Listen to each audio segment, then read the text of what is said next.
Chapter 1140. He came from the Empire, and his heart should have been lost there. I can find it from his memory, but his memory was torn apart by the virus, and the virus was erased by me. If I want to restore the virus, I will need to use the power of the mainframe to calculate, which will take some time. Even if I can find his memory and know where his heart was lost, based on his situation, there is a 90% chance that his heart no longer exists in this world. The god of science and technology mumbled to himself and sighed in his heart. He could only put this option aside. The first thing I need to do now is to remove his heart and temporarily replace it with a mechanical heart. Although it will become the weakness of this body, given time, I will be able to find a way to perfectly integrate the origami factor into his body again and form a new heart. At that moment, I will become a perfect life form. Not only will I have extraordinary power, but my consciousness will also be connected to the virtual world. When I create the dream entry system, I will be able to build a dream world and let everyone live in the dream world. Be it on Earth or in the dream world, I will be the only God. Thinking of this, his eyes shone with golden light and his blood was boiling. After a few breaths, he gradually suppressed the excitement in his heart. The loneliness of being trapped in the virtual world for more than 200 years was released after he obtained this young man's body. At this moment, he had regained his calmness. His eyes were like lightning and extremely cold. He was just about to use his consciousness to connect to the virtual world, to control a robot to call Lancelot and the others to come in and listen to his orders. Suddenly, he felt that there was something strange in his head. It was as if there was a tumor stuffed in his head, and he felt a little dizzy. What's going on? He was shocked. Could there be hidden dangers in this body? With a thought, a robot quickly flew over. Its shiny alloy body stood outside the energy shield, acting as a mirror. He looked at the reflective alloy body of the robot and saw his own reflection on it. His face was filled with surprise. He immediately used his X-ray vision to look at his own brain. However, as soon as his pupil saw through the body of the robot, he saw its internal structure. He did not use the reflective body of the robot to see his own brain and body structure. I can't use X-ray vision to look at myself in a mirror. The god of science and technology was stunned for a moment. He immediately used his consciousness to mobilize all the machines on this floor. He could control any machine that was connected to the internet. In the virtual world, rather than saying he was a god, it was better to say he was the strongest virus. Body check, scan. The god of science and technology ordered through his consciousness.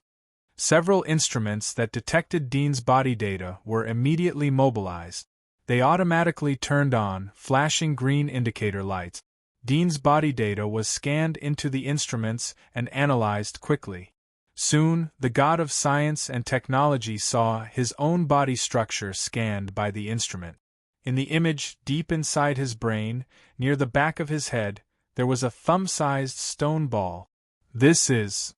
The god of science and technology's eyes widened in shock. However, in the next moment, he felt a sharp pain in his head. The intense pain seemed to be tearing his brain cells apart. The god of science and technology, who had not experienced pain for more than 200 years and had not even felt the sensation of touch, was instantly stimulated by the intense pain. Even the part of his consciousness in the virtual world was trembling, causing chaos. At this moment, with Dujo City as the core, many computer systems in the nearby large cities were showing strange, garbled code. This was a large-scale computer virus situation. Many people were at a loss, thinking that the machines were broken. Some even cursed angrily. The god of science and technology naturally did not pay attention to these things. At this moment, he did not have the mood or consciousness to pay attention to these things. His mind was filled with pain, and after the intense pain lasted for a few seconds, a turbulent and chaotic consciousness suddenly rushed into his brain. This consciousness was made up of many memory fragments, fragments and pieces, and they quickly engulfed his consciousness in a sweeping manner. Roar. The god of science and technology heard a crazy roar. It was like the roar of a beast, like that of a demon. Get out!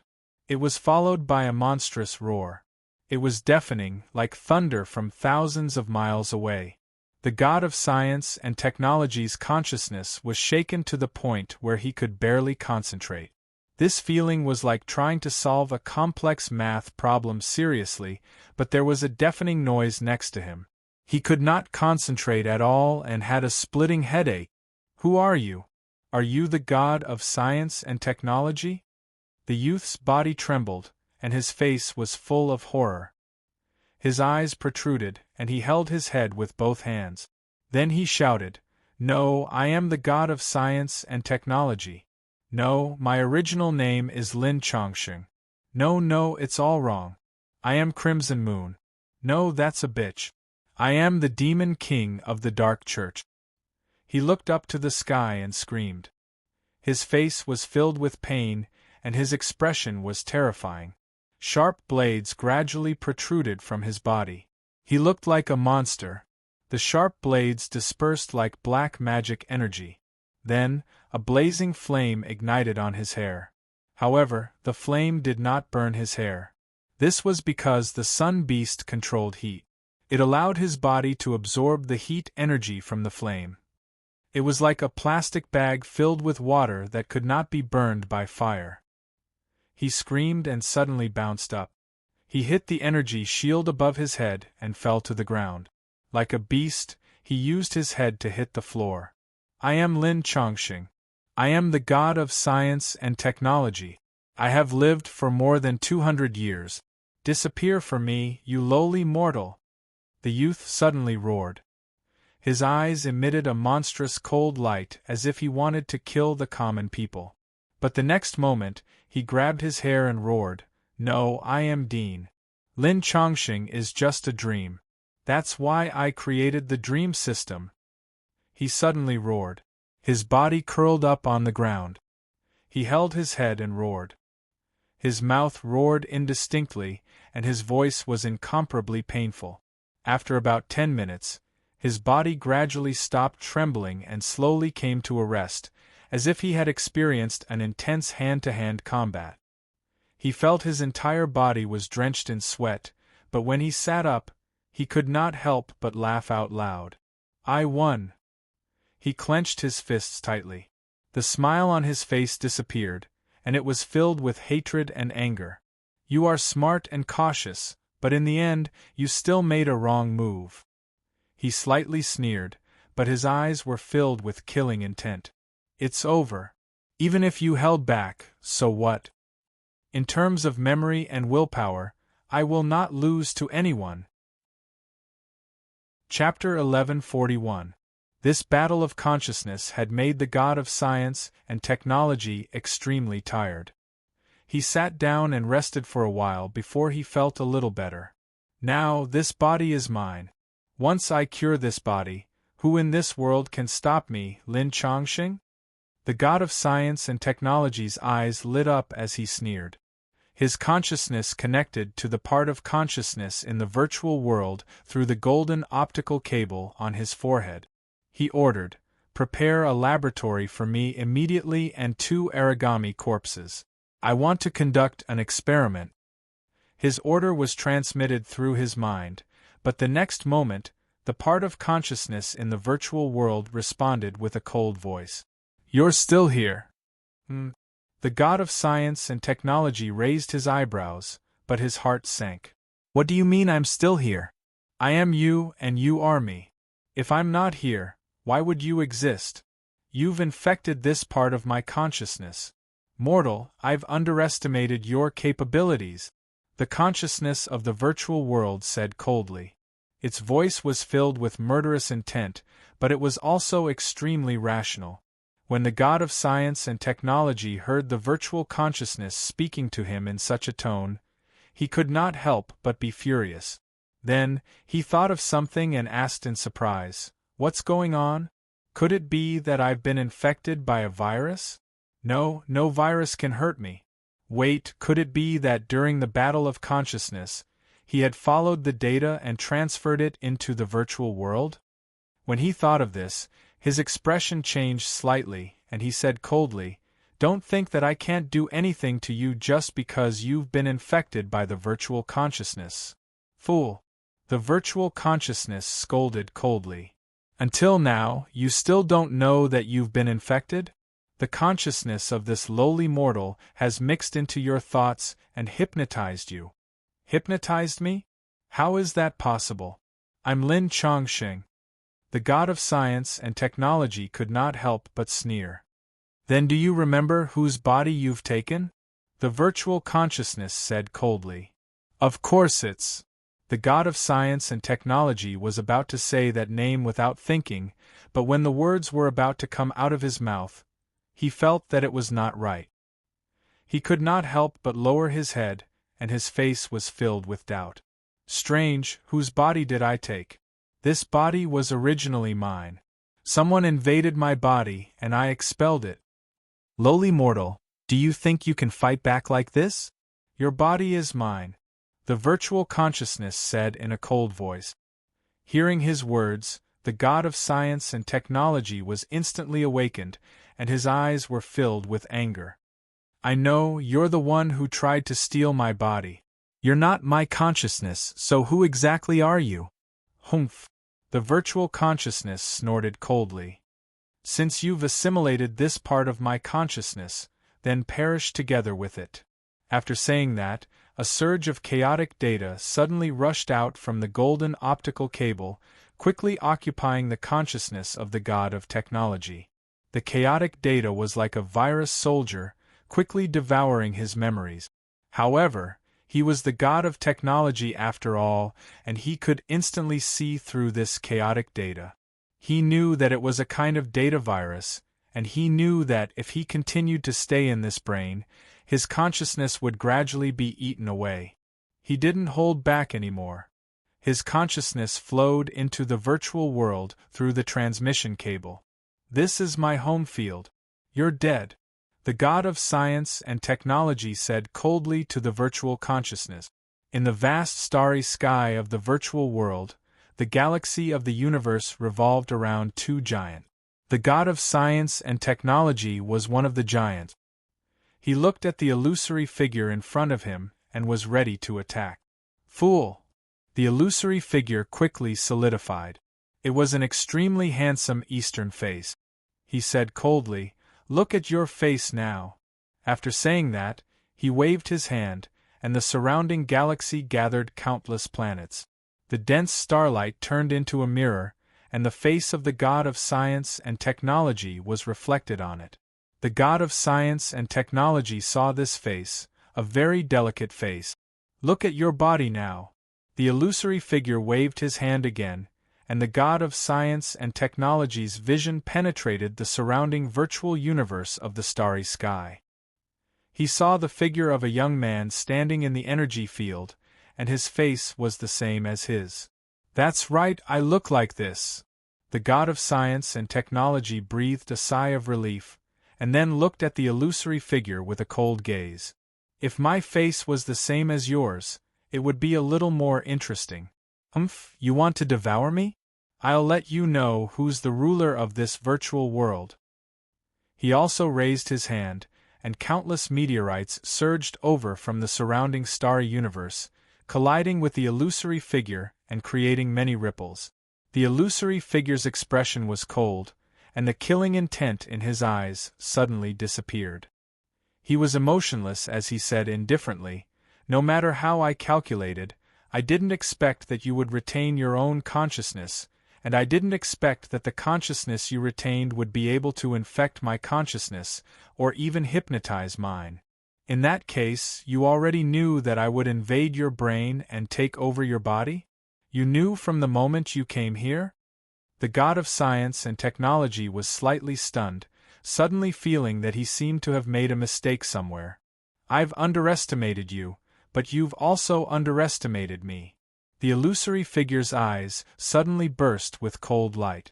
"To me, this part of my consciousness can be created again at any time. You've hypnotized and infected him, wanting to use my own consciousness to deal with myself. But you don't know that before invading your brain, the reason why this part of my consciousness was left in the virtual world was to deal with such a contingency. The god of science and technology was stunned, somewhat at a loss as a thought flashed through his mind. Could it be that I've really made a mistake?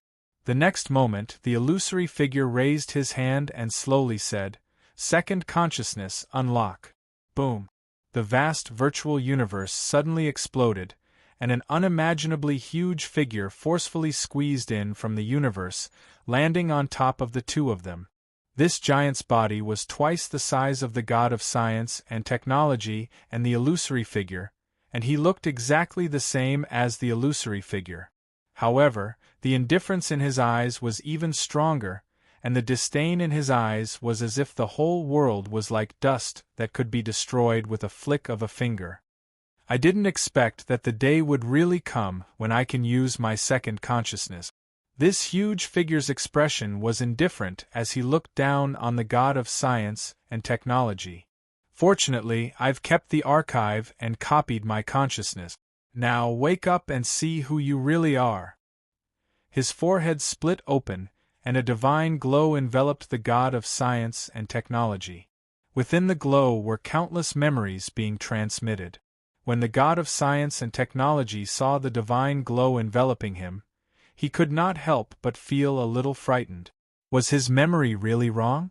If it was true, then so be it, as it proved that these two in front of him were also himself. But what if it was not a mistake?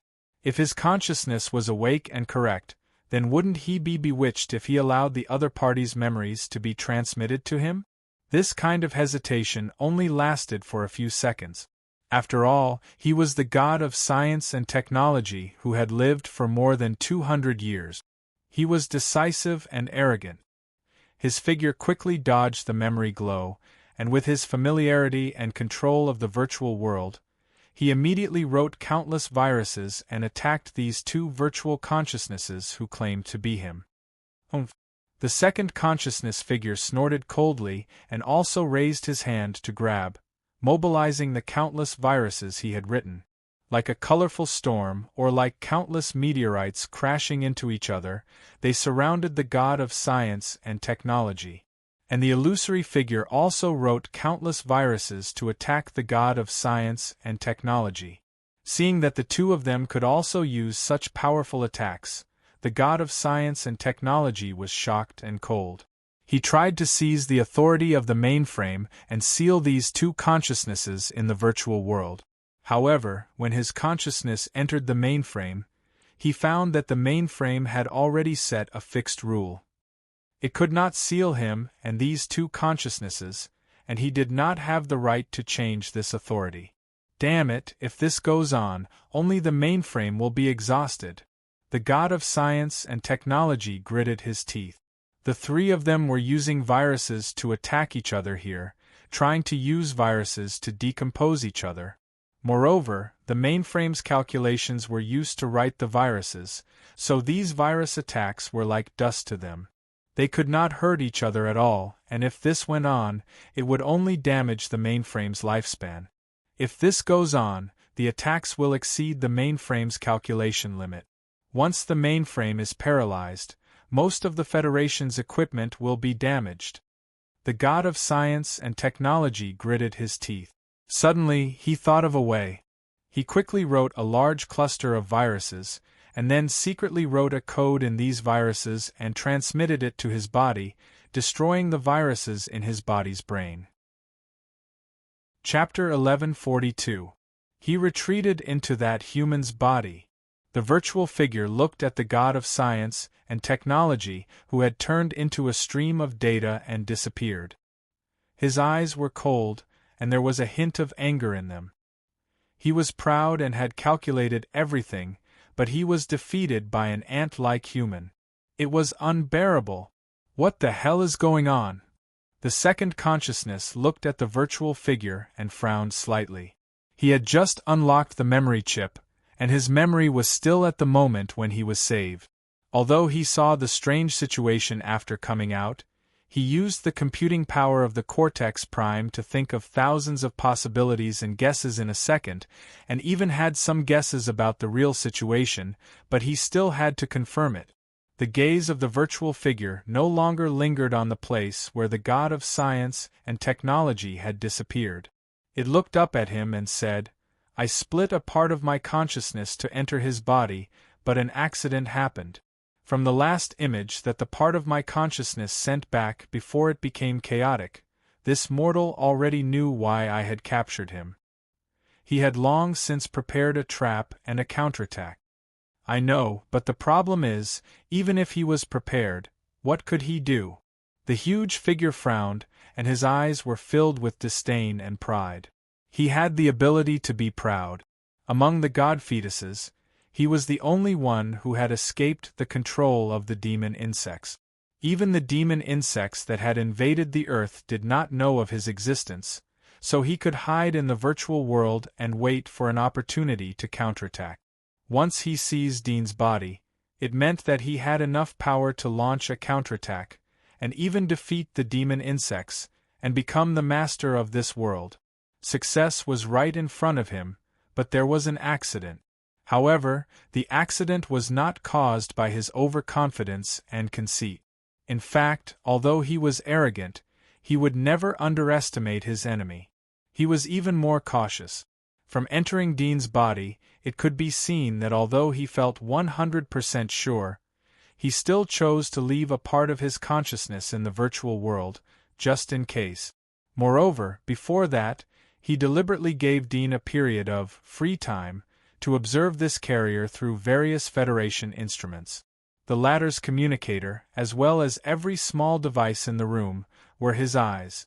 It could be said that Dean had never left his sight since he entered the Federation. The identity that the guy disguised, the secrets that he was hiding, and all his privacy were naked in his eyes. However, through the secret environment that the guy thought that he was alone, he was able to observe the guy's personality, thoughts, and the purpose of his visit to the Federation. After all, a person was the most relaxed when he was alone. A hint of gloom flashed in the virtual silhouette's eyes. This mortal seems to be very experienced in such matters. Before I entered his brain, he hardened a part of his brain cells, making it impossible for the virus I sent in to destroy them. Then, when my consciousness entered his brain, it seemed to have triggered the condition for him to regain his consciousness. The moment he regained his consciousness, he launched a counterattack against me. Moreover, he is very smart. He did not fight my consciousness to death, nor did he try to digest my consciousness.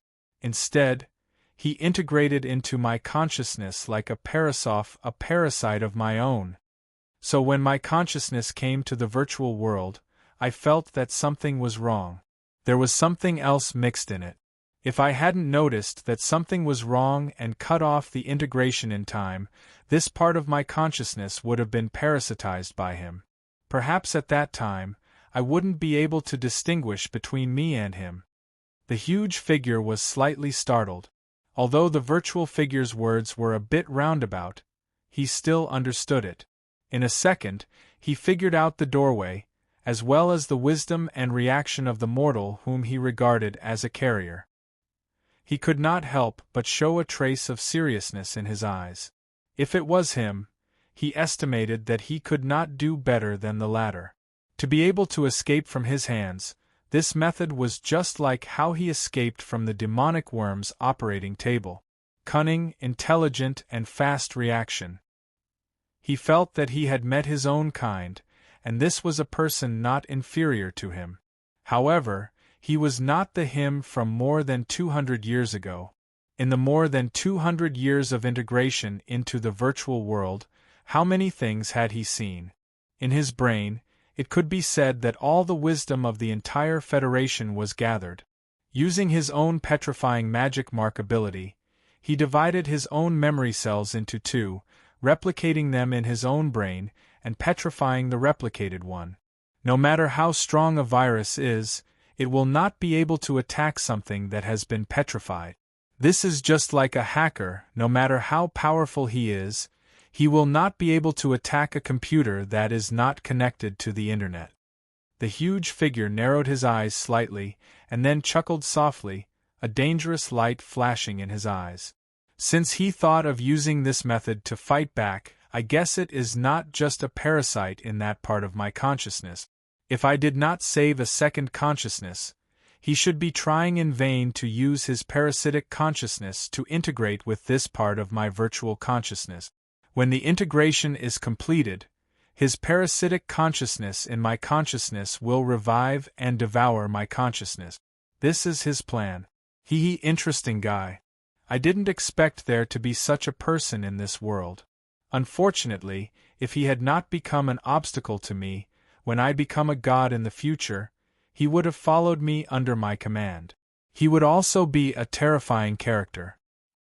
The virtual figure asked, "Then what do we do now? Although that part of my consciousness has been infected, it is still me. I still have the authority of the host, and can enter the virtual world through other ports at any time. Even if we mobilize the robot army to encircle and suppress him, it will be useless. He can also control the robot army.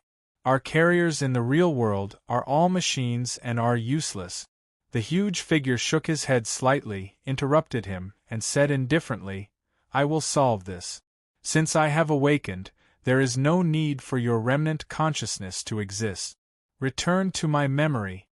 After saying that, he raised his big hand to grab him. The virtual figure was stunned, and a trace of struggle flashed in his eyes. He said, "No, I can exist, I am also me. You want to be independent with an incomplete consciousness? Fortunately, I have long been prepared for this. Whoever has a complete consciousness is the real me. If it was not for the fact that I felt that part of the consciousness was abnormal, I would have also devoured it." The huge figure's eyes were indifferent, and his hand did not stop at all. In an instant, he grabbed the virtual figure and exerted force. The latter's face was full of indignation and anger, but in the end, he still turned into countless streams of light and disappeared in his palm. After slowly absorbing these streams of light, the huge figure had a better understanding of what had happened. His gaze followed the port and saw that the god of technology, who had retreated into the human body, had already pulled out the transmission cable on his forehead and was preparing to leave the energy shield. "Next, you should take the initiative to find me." A trace of interest and coldness flashed in the huge figure's eyes. Chapter 1143. I'm finally out. After returning to his body, the god of science and technology heaved a long sigh of relief, as if he had fought 100 battles. After unplugging the transmission cable, he checked his memories and confirmed that nothing had mixed in. Only then did he heave a sigh of relief, knowing that he had shaken off the two infected consciousnesses in the virtual world. Based on his understanding of his past abilities, although these two virtual consciousnesses were lawless in the virtual world, they could not even control a blade of grass in the real world. Next, they will probably control the robot army to ambush me and prevent me from leaving. However, I can also control this robot army. In the case of conflicting program commands, the robot army will be completely paralyzed, but if they want to kill me, they can sacrifice the robot army and activate the irreversible self-destruction command. The god of science and technology frowned. He had control over his body and could move around in the real world, but this had also become his fatal weakness. In the past, he had turned into data and roamed the virtual world, able to appear in any computer. However, the current him only had one body, and that was this young man's body. Once this body was strangled and turned into dust, he would also die and disappear completely. If they want to destroy my virtual consciousnesses, it's meaningless to fight them in the virtual world alone. It will only damage the mainframe.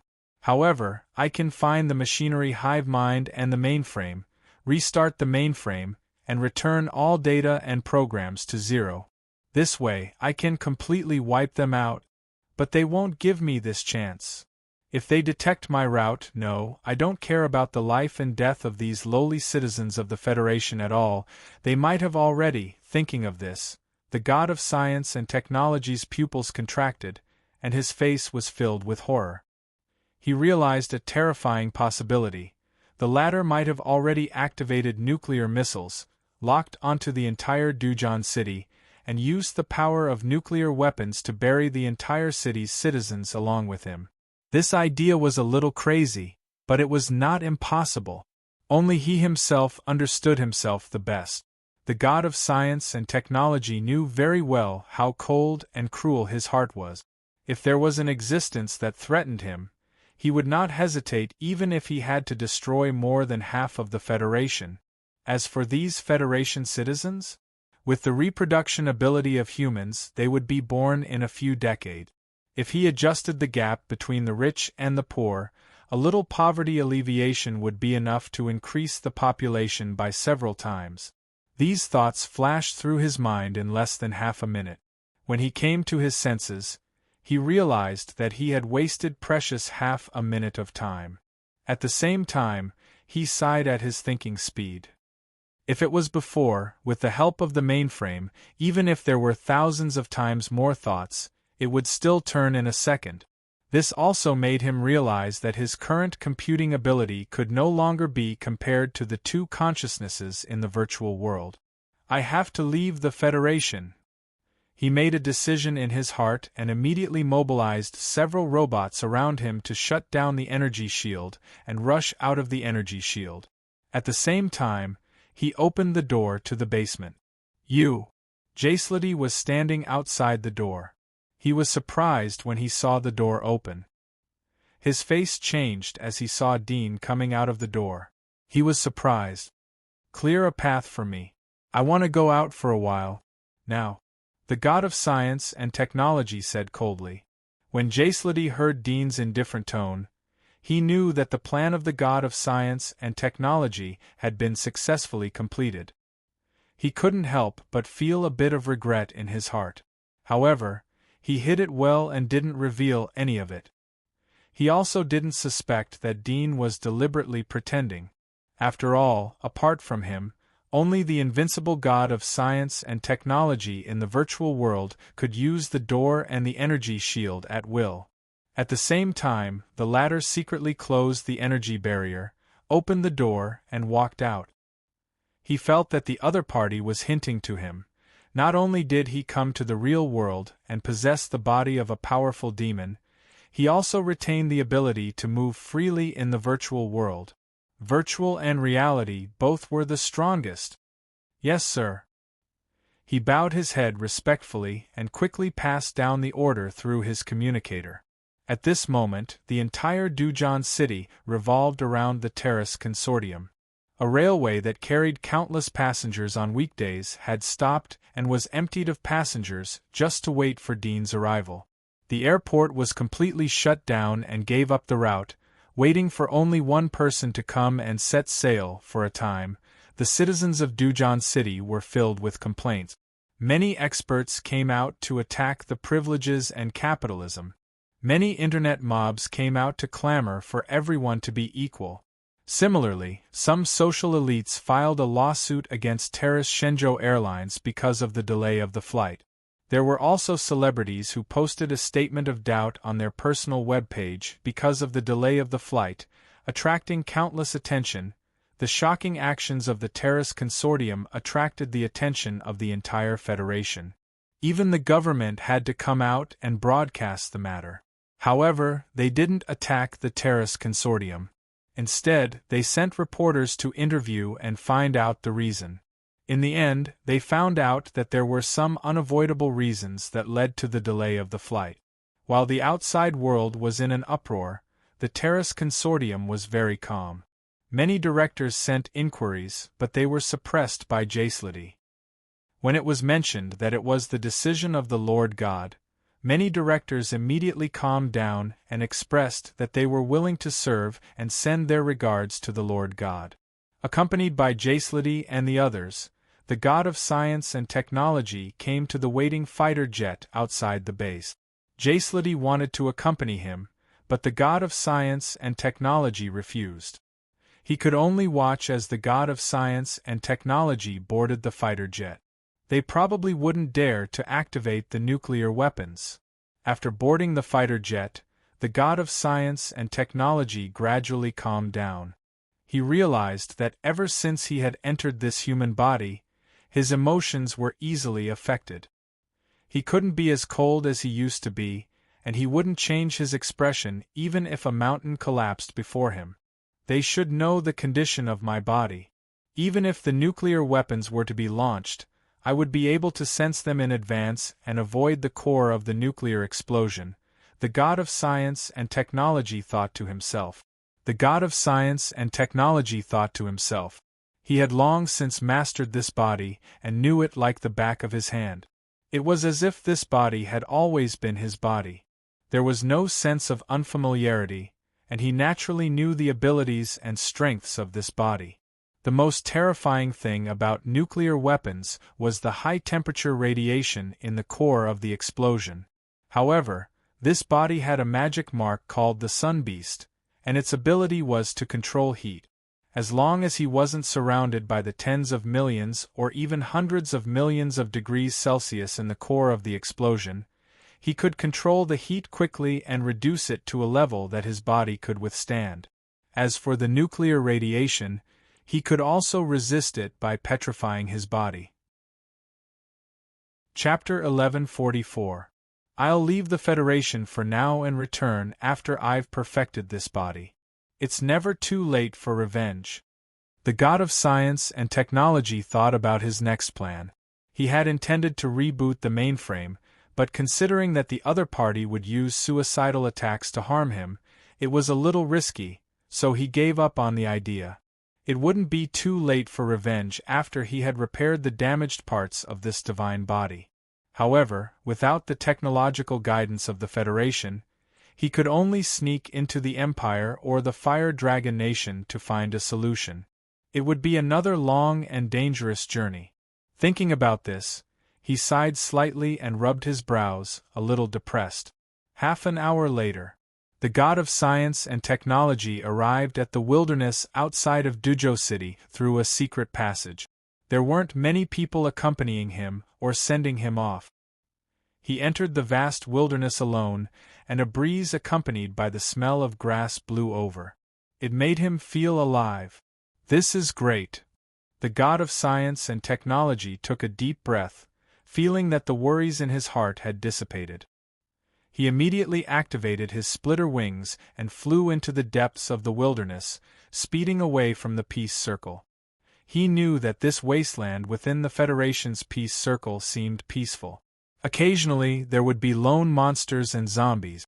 However, in reality, everything here was under the Federation's sight. In the depths of the wild grass, the unknown mechanical bugs might be the eyes that were spying on all of this. No pursuers? As he left the peace circle, the god of science and technology noticed that there were no pursuers behind him.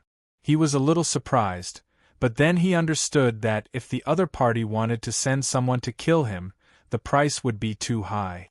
The only way was for all the Terrace Financial Group's creation god mechas to self-destruct. Even so, it was unknown whether or not they could kill him. After all, he existed in this young man's body, and he was also the owner of the mecha. After heaving a sigh of relief, the god of science and technology went deep into the area of demons outside the peace circle. Here, he could vaguely see the remains of human mechas buried in the soil. The mechas were all made of special alloys. Even after being soaked in the rain and soil, there were no signs of rust, but their colors were no longer as bright.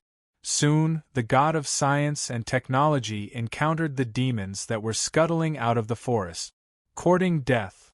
The god of science and technology's eyes flashed with cold electricity. He raised his hand and a sharp blade extended out like a whip, cutting off the head of the giant serpent monster. Blood splattered all over the ground. The feeling of battle gave him an inexplicable sense of exhilaration. Perhaps it was because he had stayed in the virtual world for too long that he had finally regained his human senses and sense of smell. This made him feel a sense of excitement from the bottom of his heart. The smell of fresh blood attracted other wandering demons. As soon as they appeared, they were targeted by the god of science and technology, who rushed over and killed them instantly. Stepping on the corpses of the monsters, the god of science and technology ventured deeper into the forest. Aside from encountering monsters along the way, he also encountered a team of mechs sent by the Federation to explore the monsters' territory. There were 6 of them in total. One of them was the Titan mech with extremely strong defense, comparable to a level 8 mech. The other was the Spider Queen mech that excelled in perception, able to release a large number of small robotic spiders that covered the surrounding area. There was also the Flame of the Goddess mech that specialized in long-range attack. It controlled a few cannons and dealt wild damage. There was also the Close Combat mech Ghost Swordsman. It was graceful and agile, able to change directions in the air with the help of magnetic fields.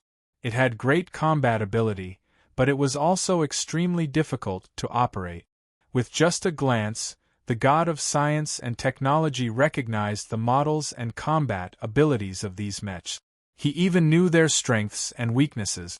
After all, these were genuine mechs produced by the Terrace Financial Group. Those master mech designers had already recorded the blueprints into the mainframe, which was equivalent to recording them into his brain. Those who see me shall die. The god of science and technology did not hold back. He turned into a demon-slashing body, like an Asura that had crawled out of hell. Waving his sharp blades, he pounced at the few mechs. Without any suspense, the battle was completely one-sided. These indestructible mechs were easily sliced apart like tofu in front of the demon-slashing body. The pilots in the mechs were all indescribably shocked. Their eyes widened, and they could only cry out the word demon before they died. After torturing and killing this team of exploratory mech soldiers, the god of science and technology continued to venture deeper. The demons he encountered were getting stronger and stronger, but he had no intention of retreating. Instead, in the continuous battles, he felt more and more at ease. It was as if he had been fighting like this for many years and had incomparably deep experience. And as the battles went on, that long-lost sense of familiarity gradually returned, making him obsessed. He felt that his control over his body was becoming more and more flexible. In the middle of the night, beside a lake in the forest, the god of science and technology leaned against the carcass of a 7 to 8 meters giant hairy elephant, looking at the bright moon in the distance reflected on the surface of the lake in front of him. The ripples were sparkling, quiet, and beautiful. In the depths of the forest, the faint howls of wolves and the cries of insects could be heard. A quiet night like this, without the hustle and bustle of the cities in the Federation, not only did he not feel uncomfortable, but he also felt nostalgic. It was very beautiful. Just like that, he rested quietly, sat quietly, and thought quietly. He squinted his eyes, enjoying the peace at this moment. His gaze also unknowingly became extremely gentle. After an unknown amount of time, suddenly, he had a feeling in his heart. He wanted to pour out his heart, but just as he turned around and was about to speak, he suddenly froze. Beside him, there was only darkness and no one. Have you ever been this lonely? Do you also feel that someone is missing? Who is missing? The god of science and technology was slightly startled. He looked to his side, where the carcass of the hairy elephant extended. It was a pitch-black forest, but beside his body, there seemed to be someone existing. Who is it? He gradually frowned, feeling that there seemed to be some things in his mind that seemed to be broken, and he couldn't recall them no matter how hard he tried. However, he was not an impatient person, so he didn't feel annoyed. Instead, he closed his eyes and slowly sorted out his thoughts and memories. Countless scenes flashed through his mind like fleeting lights and passing shadows. The first scene was also the scene when he was born.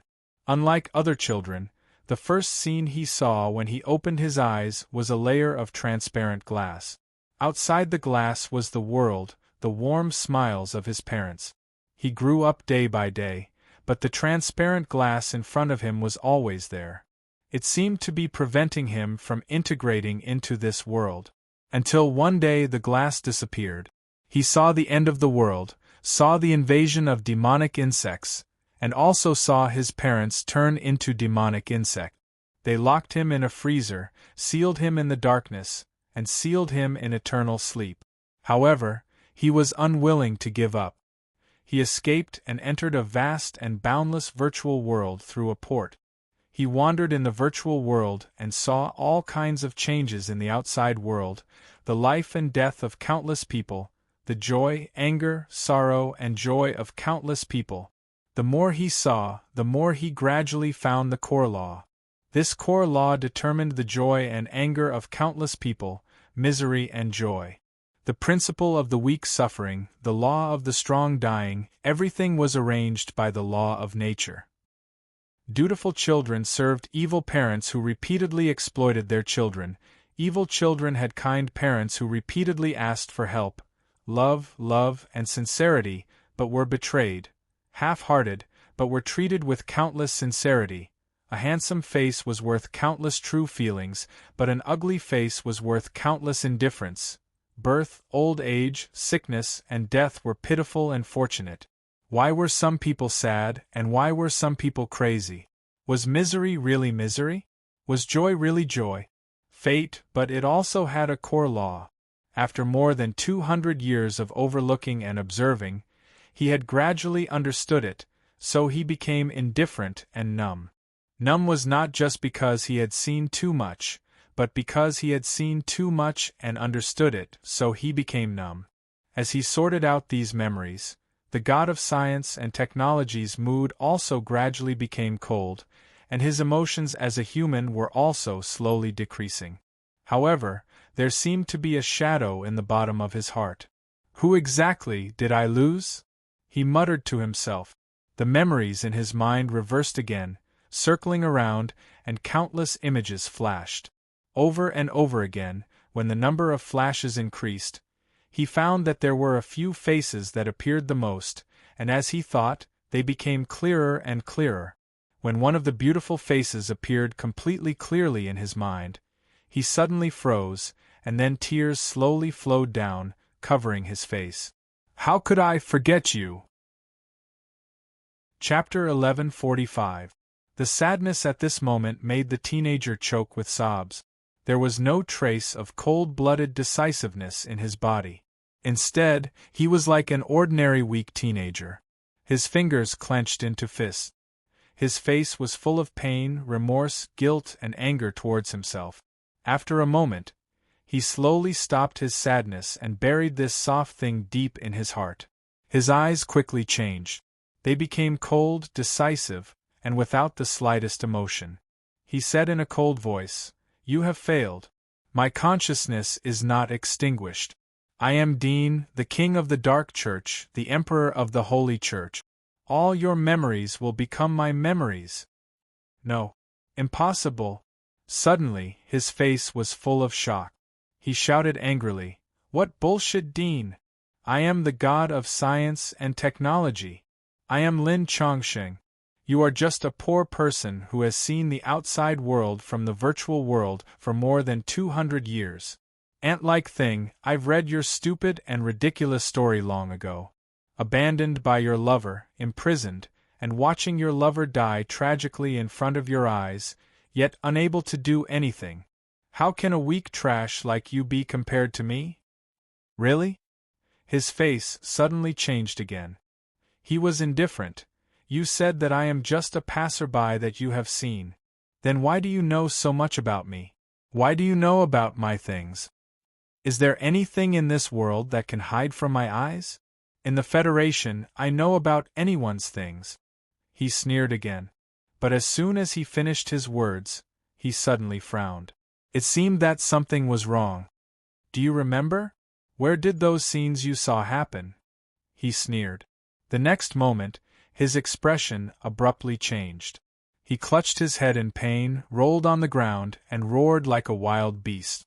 At the same time, in the depths of his mind, the originally chaotic memories were suddenly torn apart at this moment. A piece of memory was torn into two, transforming into two consciousnesses. The moment these two consciousnesses appeared, they collided fiercely and fought with each other. They sent out countless thoughts in an attempt to hypnotize, assimilate, and devour each other. Damn you! You are still alive! How dare you sneak into my memory? Damn it! One of the consciousnesses was extremely angry. He was the god of science and technology Lin Chongsheng. Now he had completely remembered everything. He had extracted Dean from his memory. He remembered who he was and those memories that belonged to him.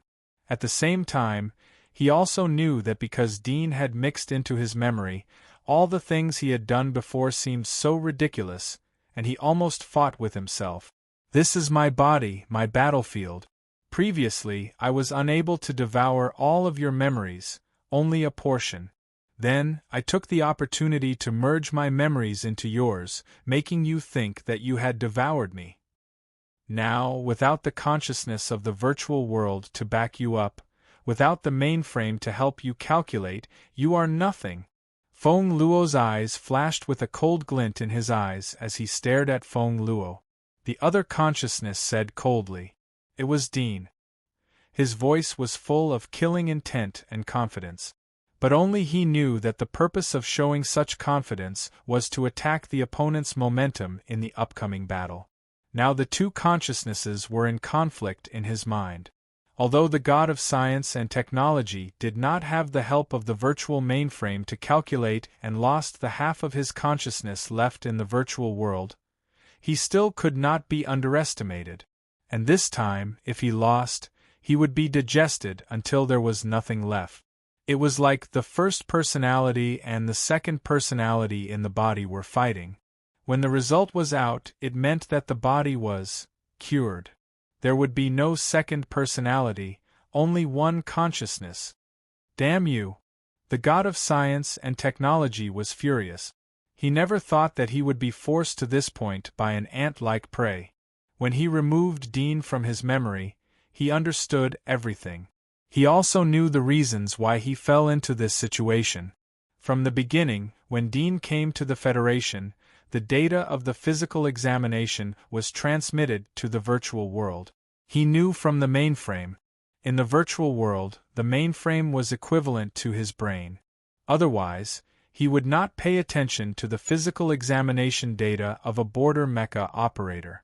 However, when he knew Dean's identity, he was ecstatic. He did not order people to capture him directly. Instead, he wanted to see what this ant wanted to do by sneaking into the Federation.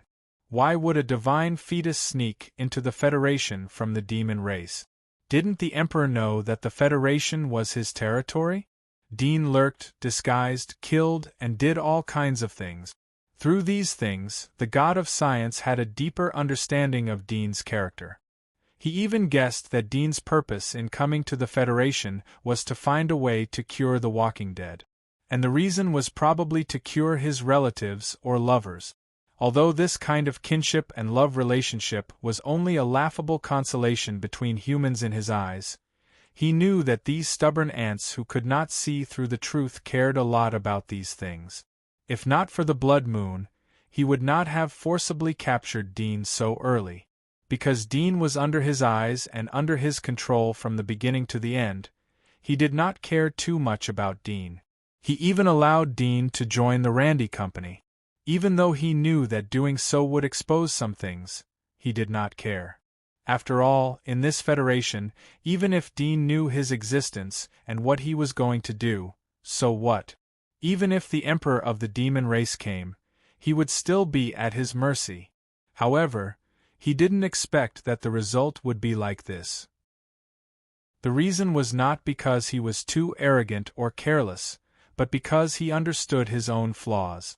Dean had long been aware of this flaw, and this flaw had long been seen through by Dean. Dean had laid a trap for him. The flaw was that although he knew everything, he could not know everyone's thoughts at this moment.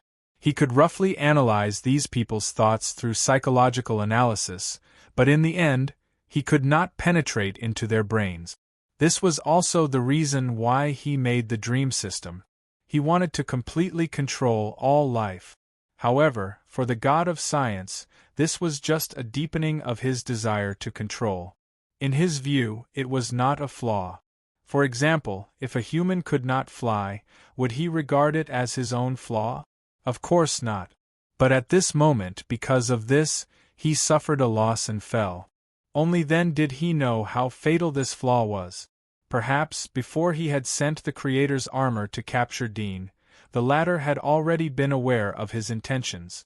Even the escape and capture of Dean may have been planned by the other party, copying out a copy of the brain's memory and petrifying it. This was not only the ultimate control of the body's cells, but also a person with extremely strong willpower could do it. It was thousands of times more difficult than copying the memory with the help of the mainframe system.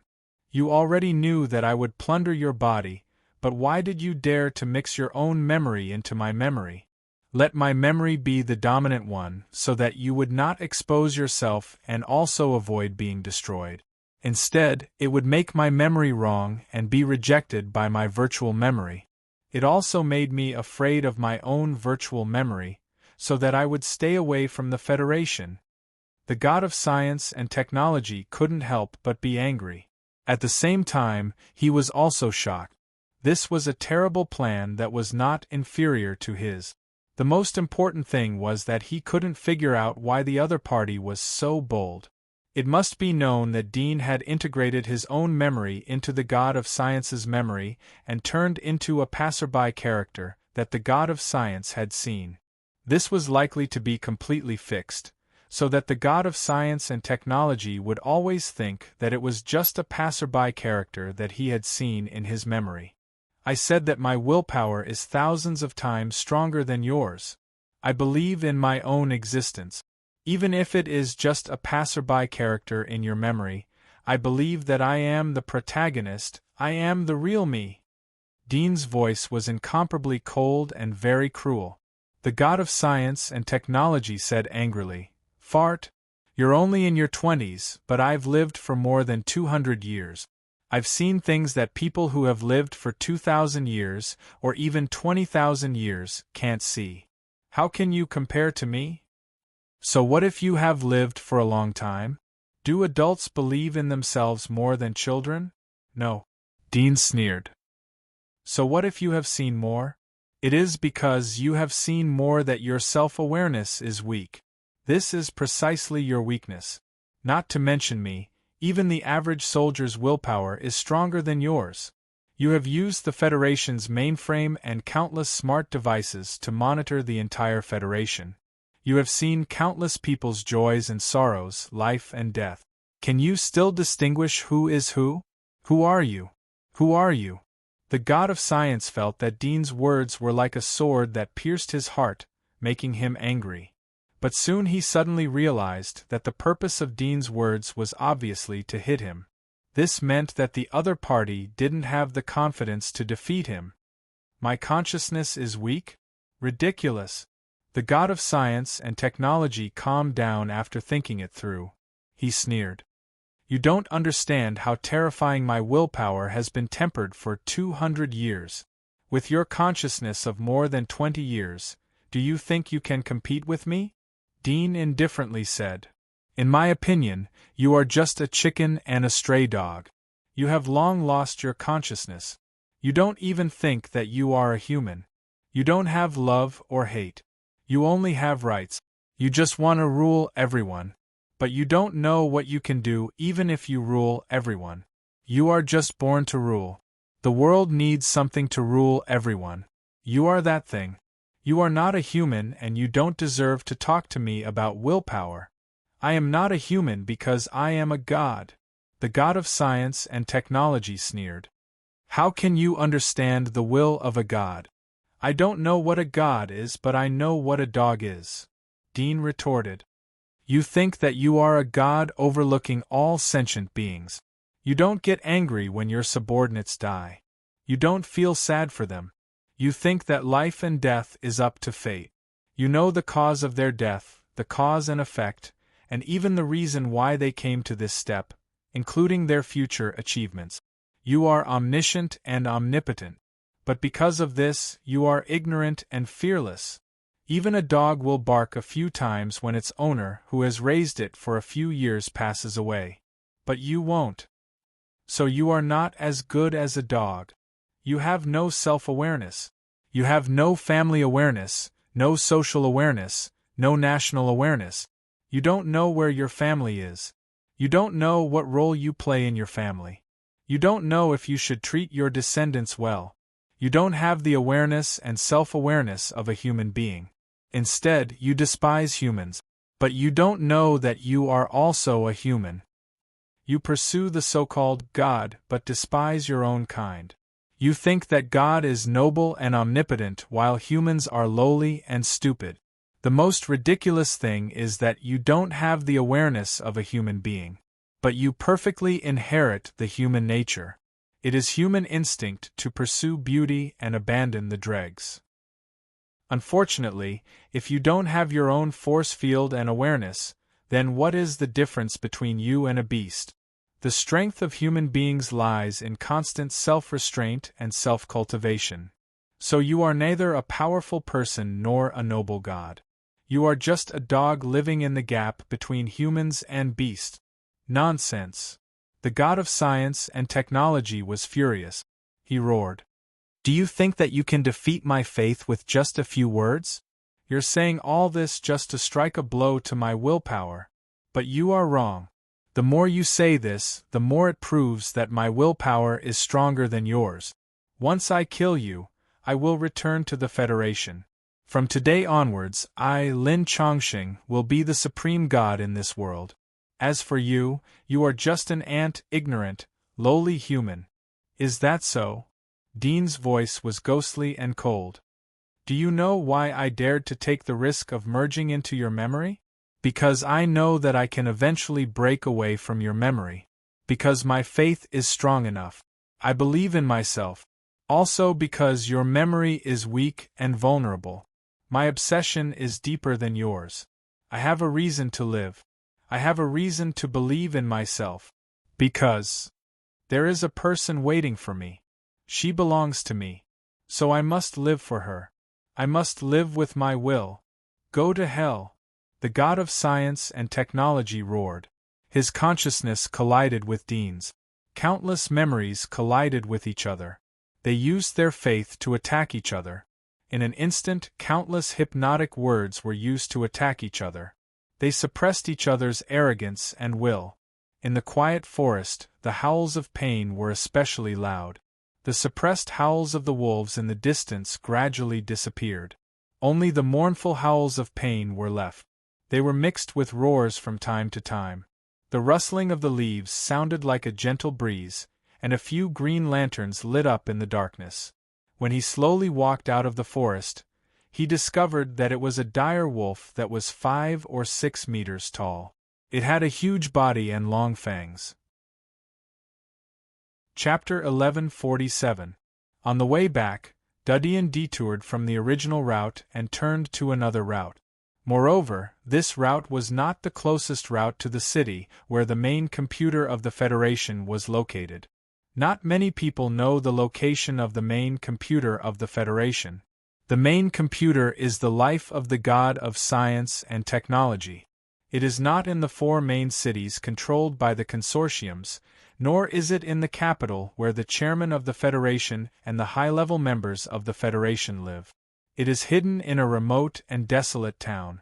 The environment of this small town is harsh and there are very few residents. Most of them are robots.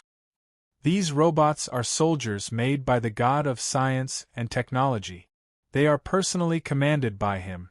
It is because of these robots and his invincible power in the virtual world that he is able to dominate the real world. Even the Terrace Consortium is just his puppet and spokesperson. The other 3 consortiums are just his pawns. They don't even know about his existence. If I want to kill him, I either have to destroy the main computer or turn it off and reset.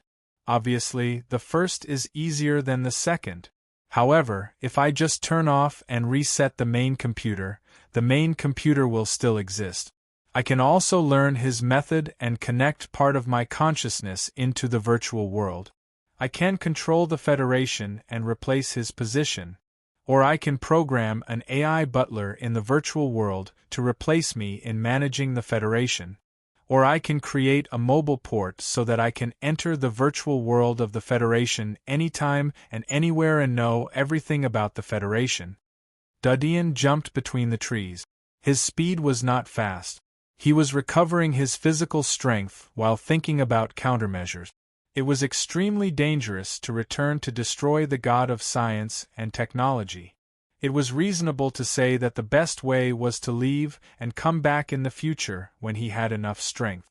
This was also the path chosen by the part of the god of science and technology who was infected by him. But time would not wait for him. The longer he waited, the more likely it was that Aisha would have an accident. However, he was not acting rashly.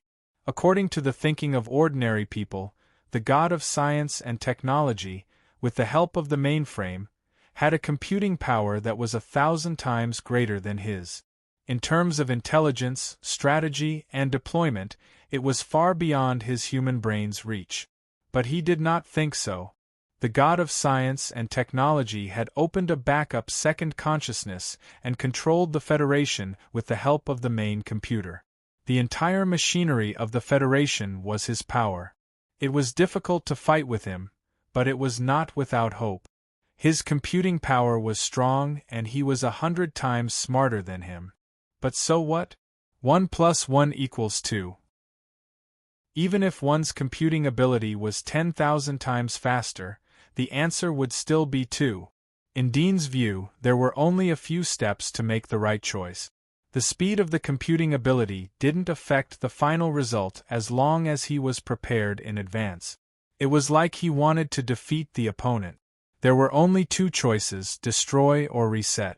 Even with the computing power of the god of science and technology, he could only get these 2 answers, so he would not be at a disadvantage in this aspect. As long as the direction is correct, no matter how fast or slow, we will reach the destination. To reset the mainframe, we have to sneak in, find the mainframe, shut it down, and reset it. However, the difficulty lies in how to sneak in. Dean slowly sorted out his thoughts. In this city, he must have arranged countless robots and a large number of laser weapons. Even in the periphery of the city, there will be scouting mechanical bugs and intercepting nuclear missiles. In the past, he was on guard against the people in the Federation, as well as the Emperor of the Fire Dragon country and the Empire. Now that he's on guard against me, he'll probably send more guards. If I were him, I would have made preparations to prevent me from destroying his mainframe. How will he prevent it? Dean frowned slightly and tried to put himself in the god of science and technology's shoes.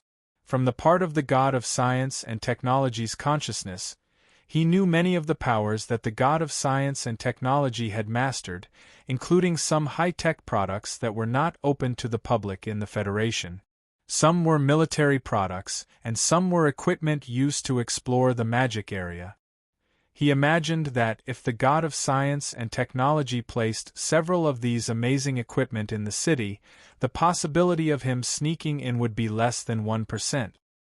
He's in the light and I'm in the dark. Although he's intelligent, he doesn't know my thoughts. He can only figure out my thoughts and analyze the route I'll choose through my behavior and previous observations. He's been in the virtual world for more than 200 years, and has long been accustomed to using the mainframe to calculate and choose using probability. However, I can't rule out that this time he's serious and will think about the problem from another perspective. Dean felt that it was tricky. It was like attacking a seamless tortoise shell. The key was that the tortoise shell had thorns that could hurt him. Once I step into the Federation's peace circle, I may be detected by him. It's impossible to attack him with the help of the Federation's technological weapons. Now that the consciousness of the god of science and technology has been swallowed by me, I can no longer mobilize the Federation's instruments.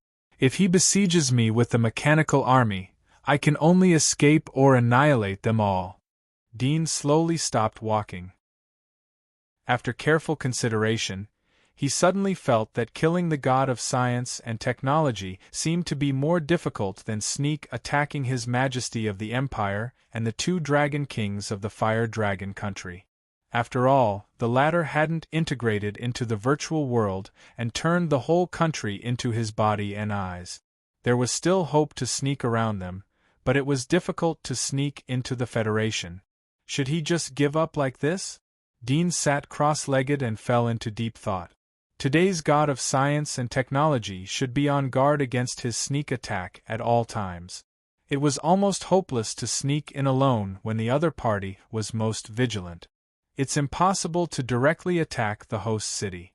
The mechanical army there is enough to annihilate the 7 kings of the empire. But I can't take it by force. I can take it by roundabout way. Dean's eyes flashed. He suddenly thought of the recent major events that happened at the border in the memory of the god of science and technology. The corners of his mouth slightly curled up. He immediately got up and sneaked towards the other side of the forest. The reason why the god of science and technology suddenly arrested him, in addition to the blood moon, was that the border was not peaceful in recent days. This kind of restlessness was not because of the endless war at the border, but because the war had become dangerous. The military strength of the empire had obviously increased by several times. Moreover, the shadow of the King of Kings had appeared. It seemed that they were ready to fight with the Federation. For more than 200 years, the border between the Federation and the Empire had been frictions. However, there were less than 5 times where the King of Kings participated in the war. Both sides suffered heavy losses each time. This time, the god of science and technology had sneaked into the Empire's side. It seemed that a new fierce king had appeared on the Empire's side. He had suppressed the King of Light who had occupied the first position for decades, and this time, it seemed that the new king and the King of Light would come to the border. Chapter 1148. The moonlight paved the way, and the shadows of the forest scattered like the hair of a witch. Scarlet or green eyes shuttled through the forest. They were some night hunters. A silhouette dashed through the forest and suddenly jumped onto the top of a huge tree. Like a feather, it raised its head and looked at the world outside the forest. After determining the direction, it continued to jump into the forest ahead, moving stealthily all the way. After leaving the extremely vast and barbaric monster forest, Dean followed the memory of the god of science and technology towards the border of the Federation. He crossed hills and swamps along the way. From the monster habitat area, he moved to the road from the peace circle to the border. It was an extremely vast plain. There were small woods where snakes and beasts lived. Dean used his X-ray vision to scan the surroundings. Soon he saw a set of footprints and huge tire marks. The grass on the plain had been trampled into the mud. He got closer and observed a little. He recognized that it was a military mecha made by the Terrace Consortium. He even recognized the model. It was a team of Dragon Knight mecha. It had amphibious combat capabilities. It had lasers and ultrasonic waves. It could be a large-scale killing weapon. It also had a very strong killing ability. From the traces, it should be left during the day. The crushed grass is still very fresh. Dean's eyes flashed as he followed the traces. Along the way, he passed by a small forest. Suddenly his eyes moved. There was a trace of surprise in his heart. He quietly hid his figure and quickly approached the small forest. When he was less than 5 li away from the small forest, he suddenly sped up. He didn't care about exposing his whereabouts and activated his flame cutter wings. Like a demon of the night, he rushed into the small forest that was thousands of mu in size.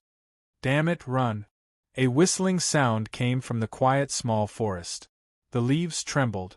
Several shadows quickly jumped out of the small forest and fled to the other side. However, Dean broke out at full speed. He was like a hunter. He quickly approached the shadows at a speed visible to the naked eye. It only took him 10 seconds to catch up with the shadows. These people had also noticed this scene, and their faces paled in shock. They had not expected to encounter such a terrifying person, and it was not a Federation mecha, but more like one of their own. However, from the aggressive manner in which the other party was approaching them, it was clear that he did not have good intentions. They knew that the Federation had collected their technology and genes, and had also secretly created some magic mark warriors that were similar to them. They immediately determined that Dean was a war machine cultivated by the Federation. Split up and run. Serena, send a message back. Tell them that we've encountered a demon raised by the Federation. Its strength is close to that of the Lord of the Abyss. The few people who were fleeing in panic quickly communicated with each other and dispersed. Dean's hearing was so sharp that he heard what they said in the headset. His eyes were slightly cold, and a blood-red eye-like gem appeared on his forehead. 4 beams of light flashed in the darkness and disappeared into the dark night. The next moment, several miserable screams came from different directions in the grove at the same time. Whoosh! Dean did not look at the direction of the scream. He identified one of the blonde women and chased at full speed. Captain! The blonde woman heard a few screams coming from the headset, and her face turned pale with fright. However, she had received professional training after all.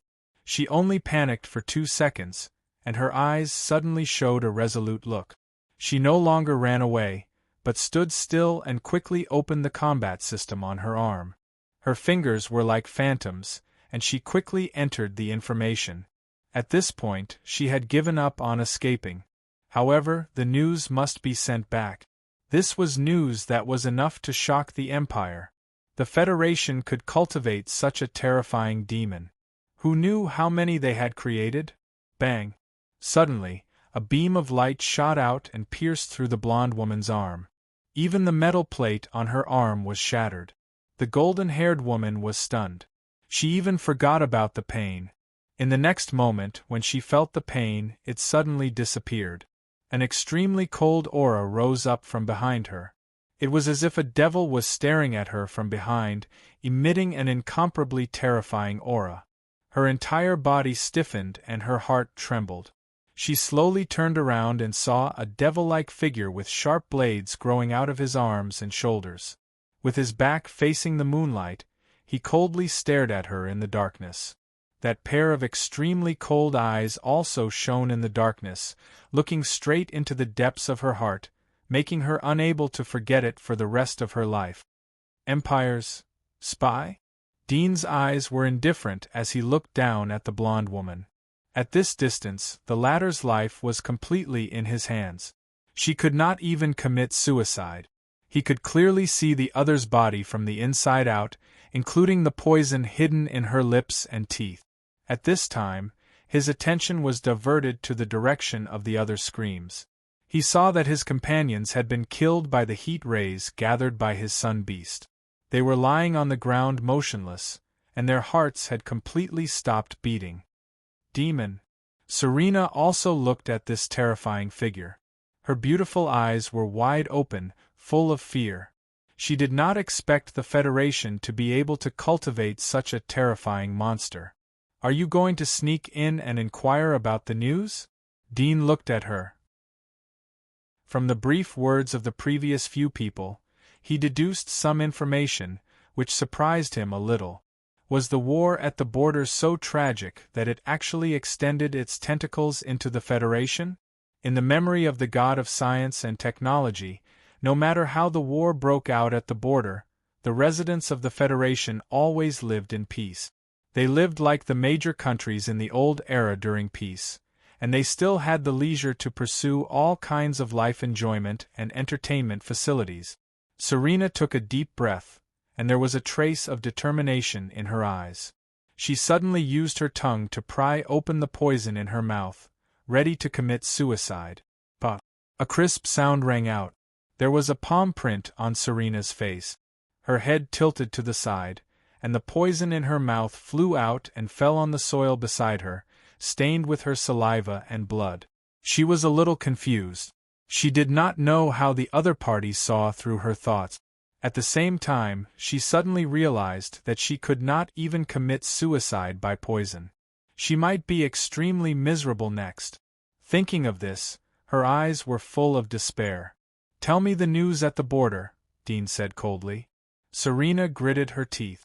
She thought of the smiling faces of her family and sister. Once she betrayed them, their gentle smiles would be torn apart by those cruel executioners. She clenched her teeth and said, "Kill me. Don't think of asking anything from me. I've received professional training. I will never reveal any information." "Haven't you noticed that I'm from the Empire?" Dean said coldly. "I'm a general of the Empire, but I was captured by these trolls and used for experiments. I just escaped today and am about to go to the border." Serena was stunned, and then noticed that the language Dean spoke was the common language of the Empire. However, Dean's previous cruel means made her unable to believe it. She said skeptically, "Is that true? What's your name? I can use other field combat devices to check."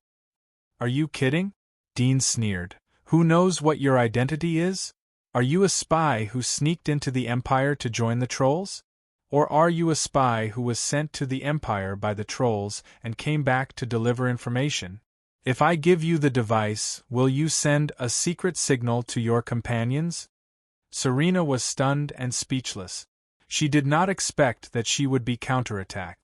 However, she thought that Dean's words were reasonable, but she still had some doubts. "Pay attention to your current situation. It's easy for me to kill you. You'd better be honest." Dean lost his patience. Serena shook her head and said, "I can't say if I can't prove your identity." "Stupid." Dean spat out 2 words. 10 minutes later, there was a burst of hoarse screams. Serena was naked and tied up in the woods. Her body was covered with scars, burns, and lacerations. She was dripping with blood. Beside her spine, there was a sunken bloody hole.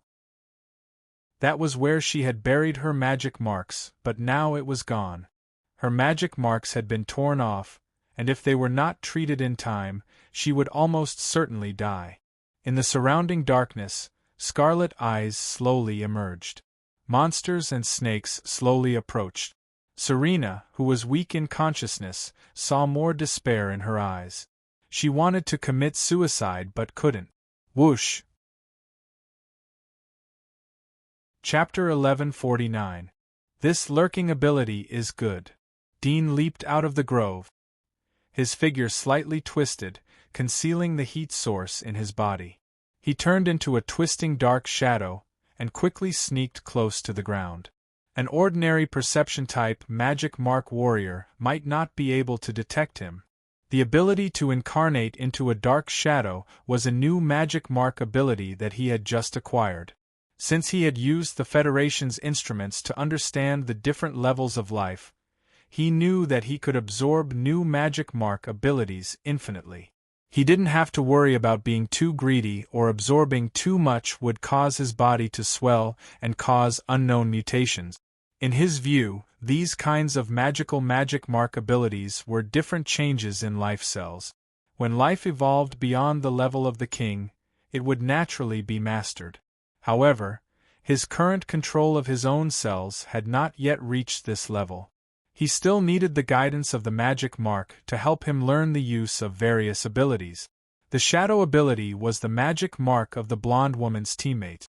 After being swallowed by him, he had mastered this magic mark ability. The abilities of the 5 spies are lurking, camouflage, and perception type. It just makes up for my previous lack of lurking ability. Dean was very satisfied with this unexpected harvest. In addition to absorbing the magic mark abilities of the 5 Empire's spies, he also learned some news about the border and the Empire's intelligence from the blonde woman. However, the latter's willpower was more tenacious than he had imagined, so the clues he got were very limited. However, he learned from the blonde woman that the spies who had sneaked in this time were not from their team. Dean moved forward in the darkness while using ultrasonic hearing and X-ray to perceive the surrounding situation. It was difficult to capture the hidden figures of these spies with a simple heat source search. Half an hour later, Dean met a few spies lurking in the dark and resting in the woods. After another 10 minutes, Dean walked out of the woods with a strange light flashing in his eyes. The information from the god of science and technology is correct. There is a big event at the border. The pale moonlight shone on the unknown corner of the forest behind him. Several corpses were lying in the grass or hanging on the treetop. Their faces were full of panic and despair. Some of the corpses had monsters bowing their heads and biting the flesh of the abdomen and chest. They were chewing and eating very happily. Whoosh! Dean's figure flashed and turned into a black shadow. He moved forward at top speed while sticking close to the ground. He frowned. The information he got from the 5 spies was more complete. The situation at the border was worse than the information he got from the memory of the god of science and technology. The Empire had sent 4 kings. One was the new king of the Empire. The other 3 were equally famous. One was the King of Light who had been famous for decades. The other one was the bloodthirsty king of Blood Thorn. The last one was the evil king of Demon Eye. These 4 kings had already arrived at the border of the Empire, and these were only the 4 kings that the spies knew of. Who knew if there were other kings hiding in the dark? Or had he already become a spy and infiltrated the Federation? This was by no means good news for the Federation, but for Dean it was a great joy. If the border fell, the Federation would definitely be in chaos. If he could lead these kings to lead their armies to attack the Federation, he would also have the opportunity to find a flaw and launch a sneak attack on the god of science and technology's mainframe.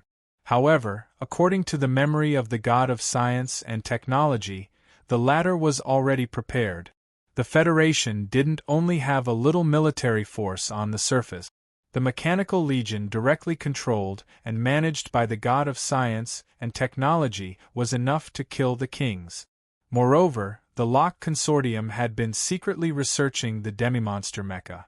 They hadn't put it into the war. The Terrace Consortium's real super-strong mecha that surpassed the god of creation hadn't come out yet. The god of creation's mecha alone was enough to give the kings headaches. Although the operator of the god of creation's mecha might not be able to bring out all the performance of the god of creation's mecha, but all aspects of the performance of the mecha were compatible with the kings. Even if the performance wasn't good, it could still contain the kings. The most important thing was that if the god of creation's mecha was used as a bomb, it would be enough to make the kings suffer. I hope the kings of the Empire are stronger than I imagined, Dean said in his heart. The Federation had hidden military power. He didn't believe that the Empire didn't have it. Since the 4 kings were sent, especially the first king of the Empire, the King of Light, it was obvious that this operation was not a small one. It was likely that the Empire would send a secret legion or a hidden force. The Fire Dragon country will most likely pay attention to their fight.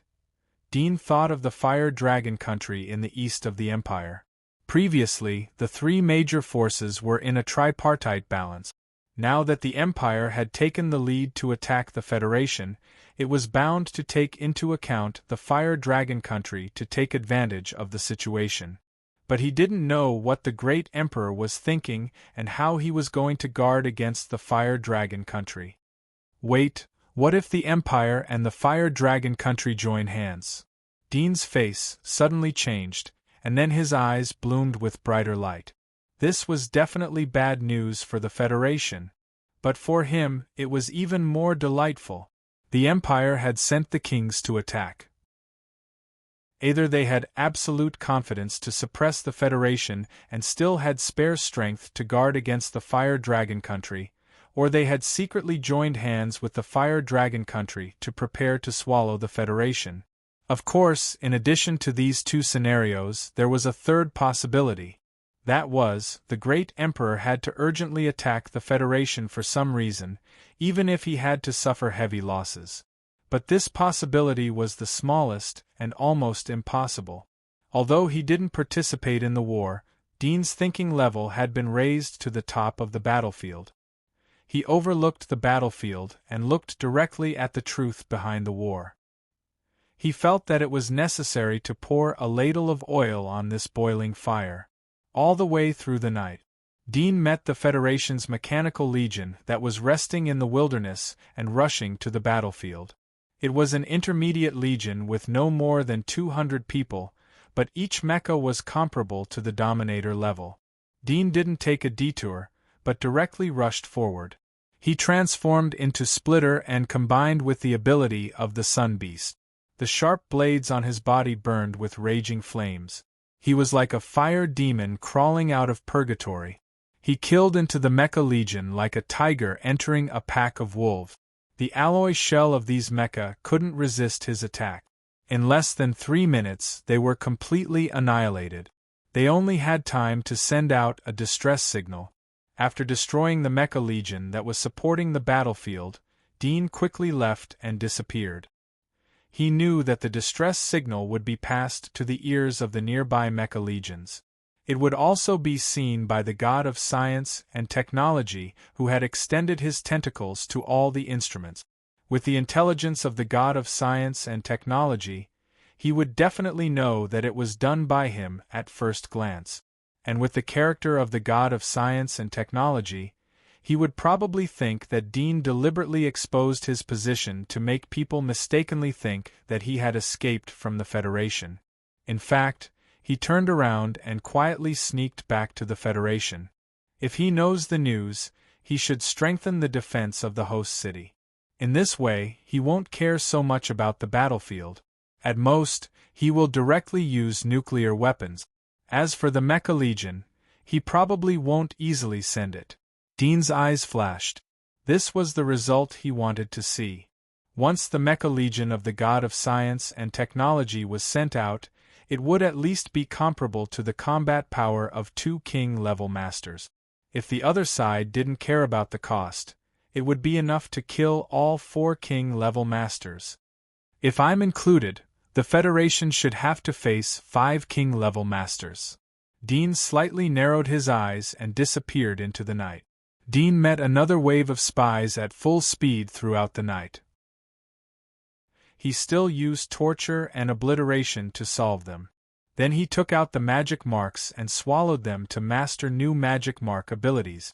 In just one night, he had learned 15 new magic mark abilities. However, many of these magic mark abilities were similar, and some abilities were weaker. They might not be useful in a head-on battle. However, this was not a problem for him. In his view, these magic mark abilities were just a way to help him understand and learn genetic changes. The more he absorbed, the deeper his understanding of life and the faster he mastered them. Chapter 1150. Boom. Boom. A huge explosion sound came from the end of the sky. The whole world seemed to slightly shake. A large number of bombers and transport planes flew out from the end of Dean's line of sight. They were like tens of thousands of black crows in the woods. The engines roared as they carried gunpowder to the front line of the battlefield. The sky had just turned bright, but the battle didn't stop. Perhaps the battle had been here for a night or even a few days and nights. Dean's eyes were a bit dignified. He used his X-ray vision to look at the entire battlefield and perceive the situation on the battlefield. Soon he smelled a large amount of bloody smell. It was fresh and exciting. He saw countless broken limbs and skeletons all over the battlefield. The ground had been burned into charcoal. There were broken mecha scattered everywhere. The remaining mechanical arms were still emitting blue electric light. A ferocious figure was fighting with the mecha soldiers. Has the outermost line of defense been broken? Dean was shocked in his heart. He could only see the second half of the battlefield. It was reasonable to say that this was the place for supply and reserve troop. But at this moment it had become the front line of the war. The fighting was fierce. The Magic Mark's warriors had attacked here. Didn't it mean that the peripheral front line had been completely lost? He looked around and soon found the battlefield command of the Federation. There was a large number of buildings that were still relatively well preserved like war fortresses. The charging route of the Imperial soldiers on the battlefield seemed to be aimed at these war fortresses. Abyss. Dean saw a few blazing figures like the sun rushing on the battlefield. They were the Empire's abyss-level powerhouses. At the moment, they didn't hide their heat source in the fierce battle. They erupted with vigorous vitality like a volcanic eruption. No king has appeared. It seems that this isn't the biggest battlefield. Or, the kings have already fought and were repelled. They are resting now. Dean's eyes flashed. This was only a section of the border between the Federation and the Empire. If there were no kings here, it meant that the kings were concentrated elsewhere. If they wanted to tear up the direction of the Federation, they must concentrate their top forces and tear a gap in one go. Then they could use this gap to overthrow the line of defense and kill their way into the Federation. He did not attempt to search for traces of the Emperor. Regardless of whether this was the central battlefield or not, the fact that the Empire's soldiers had arrived here meant that the Empire held a great advantage and still had some strength to spare. It was just that the battle here was at a stalemate, and it would be difficult to make any breakthroughs in the short term. Perhaps the Empire had sent these Abyss sovereigns here to restrain these soldiers. Dean didn't know the battle plans of both sides. He didn't know the overall situation of the battlefield. But his purpose was to help the Empire to create trouble for the Federation.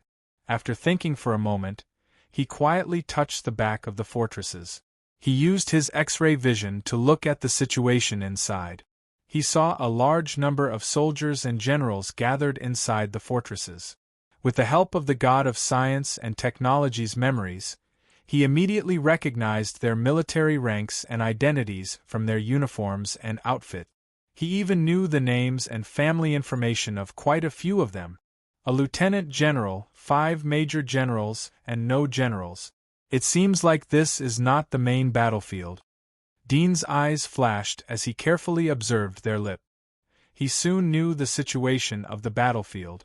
They were discussing a batch of war weapons that had been transported from the rear. It was called Meechin. It was a super long-range laser strike weapon that could directly shoot and kill abyssal-level monsters. Lin Chongqing won't use nuclear weapons unless the battlefield is completely lost or the Federation is doomed to lose. Dean secretly thought. Although Lin Chongqing was sitting in the Federation, his eyes touched every corner of the battlefield. He was also paying attention to the war. Although nuclear weapons were strong, but the higher the power, the greater the range. Lin Chongqing wouldn't use nuclear weapons unless it was a last resort. Because of his existence, Lin Chongqing would leave the Mechanical Legion to guard against his sneak attack on the host city. The Federation was left with the Mecha Legion since these two terrifying forces couldn't be used. In a critical moment, maybe the 4 consortiums would form an emergency alliance under the President's call. Although the chairman doesn't have much authority, with Lin Chongqing around, he'll definitely get the other 3 consortiums he's raised to step in when the time comes.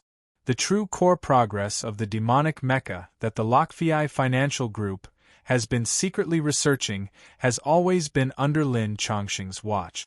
Sometimes, Lin Chongqing even purposely gave them convenience to help them speed up their research. The Milan family is good at arms. Most of them have secret weapons. If the Empire can attack the Bronze Ship City, then maybe we can see them. The Federation's line of defense was divided into 3 parts. The first was the outermost line of defense. It was located at the border of the Empire. It wasn't far from the War God's Wall. The second line of defense was the Peace Circle. The monsters inside the Peace Circle had been expelled. Only sporadic monsters existed. It seemed that the area was cleared out. But in today's world, where every inch of land was worth gold, the cleared area wasn't empty. Dean knew from the memory of the god of science and technology that there were a lot of war weapons hidden in the Peace Circle. Once the Empire invaded the Peace Circle, then it would face a tragic bombing. The third line of defense was the 12 border cities headed by the Bronze Ship City. Of the 3 lines of defense, the Peace Circle was the most terrifying, and the third line of defense was the weakest. However, when the frontier cities such as Bronze Ship City were in danger of falling, the nuclear weapons that had been buried in the cities would be detonated and die together with the intruders. That was why the 12 frontier cities, including Tonchuan City, were located far away from other cities. We can't let them transport Michin here. Otherwise the war situation will be reversed. Dean saw that the generals in the command room were anxiously waiting for the transport from the rear. He didn't stay any longer. He turned around and left. His figure was covered by the darkness of the night as he went back. Dean suddenly stopped halfway. There are traces of war left behind when the mecha team was destroyed. If the leader of the Michin transport team saw this, he should choose to detour. Where will he go? Speed. Speed up. Speed up. Bonnigan roared angrily. His face was drenched in cold sweat, but his eyes were filled with determination. He pushed the handle forward and pushed the energy to the maximum limit. A buzzing sound came from below the mech. The thrusters were pushing the mech forward with difficulty in the swamp. The same was true for the 7 mechas behind him. On the mecha's shoulders were 2 dark copper-colored long-barreled weapons that were over 10 meters long. They looked like strangely shaped cannons and were incomparably heavy. In addition, they were traveling through the swamp, so they had to avoid detection by flying into the sky. Thus, they could only rely on their 2 legs to cross the swamp. Fortunately, the swamp had been cleared and there were no monsters lurking. Otherwise the transport mission would be more difficult.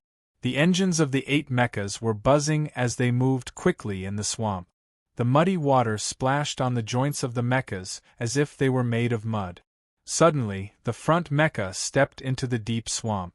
The more than 10 meters tall mecha sank into half of its body. The people behind suddenly exclaimed and came forward to pull it. Not good. It's too heavy. I'm sinking too. Soon, the second person who pulled the mecha discovered the desperate scene. Damn it. Bonnigan's expression was ugly. Captain, you guys go first. Don't worry about me. I'll catch up soon. The young man in the front mecha clenched his teeth. His eyes were filled with determination. Bonnigan clenched his teeth and shouted, "Everyone, move forward. The first mission is to transport Michin to the battlefield. Move forward. Captain, move forward." Yes. Everyone was filled with grief. They turned it into strength and moved forward even harder. Not long after, Bonnigan's cockpit suddenly turned red. The red lights flashed continuously. At the same time, the intelligent voice of the system said, "Danger approaching. Please take cover. Activate concealment device?" The notification repeated again and again. Bonnigan's expression changed. His heart sank. The system had told him to take cover. This meant that it had detected the creature's data. It was more than double the mecha's performance. That was why this notification appeared. Is it a monster? Is it a demon? Bonnigan looked up and saw a figure covered in sharp blades like a demon flying out from the dawn. It was like an angel that had fallen into hell. Its shadow completely covered the dawn. Chapter 1151. The Federation's First Line of Defense, Zone 5. The battle preparation area responsible for supply had turned into a purgatory battlefield. Mechas and demons were fighting each other, and wreckage was everywhere. The generals and colonels in the fortress were extremely anxious when they saw the small sections on the battle network turning red. They were like ants on a hot pan, pacing back and forth, trying to squeeze out some useful ideas from their brains. However, their anxiety made it difficult for them to calm down.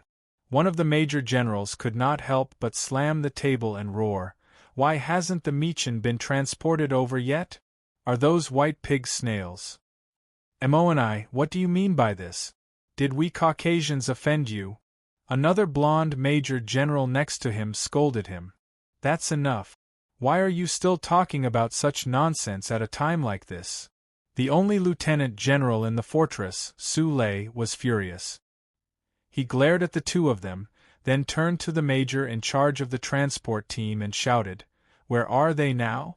There's still no news from them?" The major was trembling in fear. He was about to reply when he suddenly heard the news from his earpiece. His eyes instantly lit up and he said, "They're here, they're here." "They're here?" Su Lei was stunned, then his eyes suddenly lit up. "General Su, 2 transport mechas are requesting to enter the battle preparation area. Should we allow them to enter?" Another female lieutenant shouted. "Quick, let them in," Su Lei hurriedly shouted. Another technician switched the image on one of the side screens to show the 2 transport mecha. At the same time, a beeping sound came from the other side, and a female lieutenant dressed as an operator hurriedly said, "General, they're requesting communication." "Approved," Su Lei said without thinking. Soon, 2 faces appeared on the side screen. They were 2 blonde white men with very ugly expressions. After the signal was connected, they asked anxiously, "Sir, is Captain Bernigan here?" Su Lei was slightly stunned and a little puzzled. The senior colonel in charge of this matter stepped forward and frowned. "Isn't Bernigan in charge of transporting the Meechin? You guys didn't come with him?" Hearing this, the 2 men's expressions changed. One of them gritted his teeth and said, "Something happened." Everyone's heart skipped a beat when they saw the change in their expressions. They had a bad feeling about this. "What's going on?" Manny, who had fired the racial bomb earlier, shouted as he suppressed his anger. "Sir, we saw the wreckage of the White Lion Mech Corps on the way here. Judging from the situation, they must have been attacked by the enemy. Some demons have infiltrated the peace circle and know our military route. Judging from the traces of battle, the demons who infiltrated are very ferocious. They're at least at the 10th rank. Both of their faces were covered in cold sweat." One of them quickly said, after Captain Bernigan discovered this, he was worried that the enemy would continue to lay an ambush ahead, so he changed the route. Furthermore, he dismantled the energy source of Meechin and transported it separately. "We transported the energy source through the air, with the goal of attracting the demons. The other energy source was transported from another land route. Captain Bernigan led the others to transport Meechin through the most covert route. I tried to contact them just now, but I realized that I've lost signal. If they didn't come here, I'm afraid." The command center immediately fell silent, not a sound could be heard. Everyone felt a chill slowly rising from the soles of their feet to their backs. In the end, all the hair on their bodies stood on end. Even a small technician present was an elite who had stood out from the competition. They instantly thought of something even more terrifying. However, without Meechin, how were they going to turn the situation around? Ask the federal base to send it over again? It was too late. Su Lei seemed to have been petrified. After a long time, he finally reacted. He took a deep breath and forced himself to calm down. "Send someone to support them immediately. Maybe there's still hope." "Yes, sir." The others also came back to their senses and quickly responded. However, there was an aura of sorrow and despair in the air that could not be dispersed. At the edge of the battlefield, a devil man who had transformed into a spider was fighting with a Dragon Knight mecha. This Dragon Knight mecha's combat power was comparable to that of an inner desolate. Among mechas of the same grade, its defense was one of the best, and its performance in all aspects was extremely balanced. It was equipped with both a laser gun for shooting and a laser gun in the style of an ancient cold weapon that could even pierce the carapace of an abyssal demon. However, the devilman's movements were very agile. The spider legs that had mutated under its armpits and thighs propelled its body as fast as a shadow. Moreover, there was a blood-red vertical pupil on the devilman's forehead. There were black patterns like spiderwebs in the vertical pupil, making its vision even more sensitive. Could slow down the speed of dynamic objects. Objects that were twice the speed of sound could be slowed down to a speed of 100 meters per second. The devilman's agile movements and extreme dynamic pupil allowed this devilman to deal with the Dragon Knight mecha with ease. Soon, the Devilman used the spider's silk secreted under its spider legs to wrap the Dragon Knight mecha's entire body, forming a giant cocoon. The Dragon Knight mecha's wide open laser gun could not move at all. Its mechanical arm was tightly bound, and even its joints were stuck. It was about to become the Devilman's prey. In this moment of despair, the young mecha operator in the Dragon Knight mecha revealed a crazed look in his eyes. He raised the self-destruct button and slammed it down. Instantly, the entire cockpit flashed with red light. "Die together, you damned Devilman!" A hysterical roar resounded in the cockpit. However, the next moment the roar came to an abrupt end. A black light flashed, and the entire Dragon Knight mecha exploded and split into two halves. The Devilman, who was sitting on top of the mecha, felt that victory was in his grasp. His pupils shrank, and the blood-red vertical pupil on his forehead shrank to the extreme in an instant. Countless dense black webs appeared and occupied the entire pupil. Then, he saw a devil-like figure floating in front of him. Its whole body was covered with sharp blades, as if bone spurs were growing out of its body. It was like a ferocious sword armor. "It's one of us." The Devilman breathed a sigh of relief after recovering from the shock. At this moment, a sharp blade popped out from Dean's body and pierced through the Devilman's shoulder blade. After piercing through, the tip of the blade suddenly bent and turned into a barb. It buckled the Devilman's body and pulled him in front of Dean. Dean raised his hand and clutched the Devilman's throat, as if the Devilman had taken the initiative to let him hold it. "You!" The Devilman's eyes widened, his face full of horror and puzzlement. Dean's figure flashed. He turned around and quickly rushed out of the battlefield.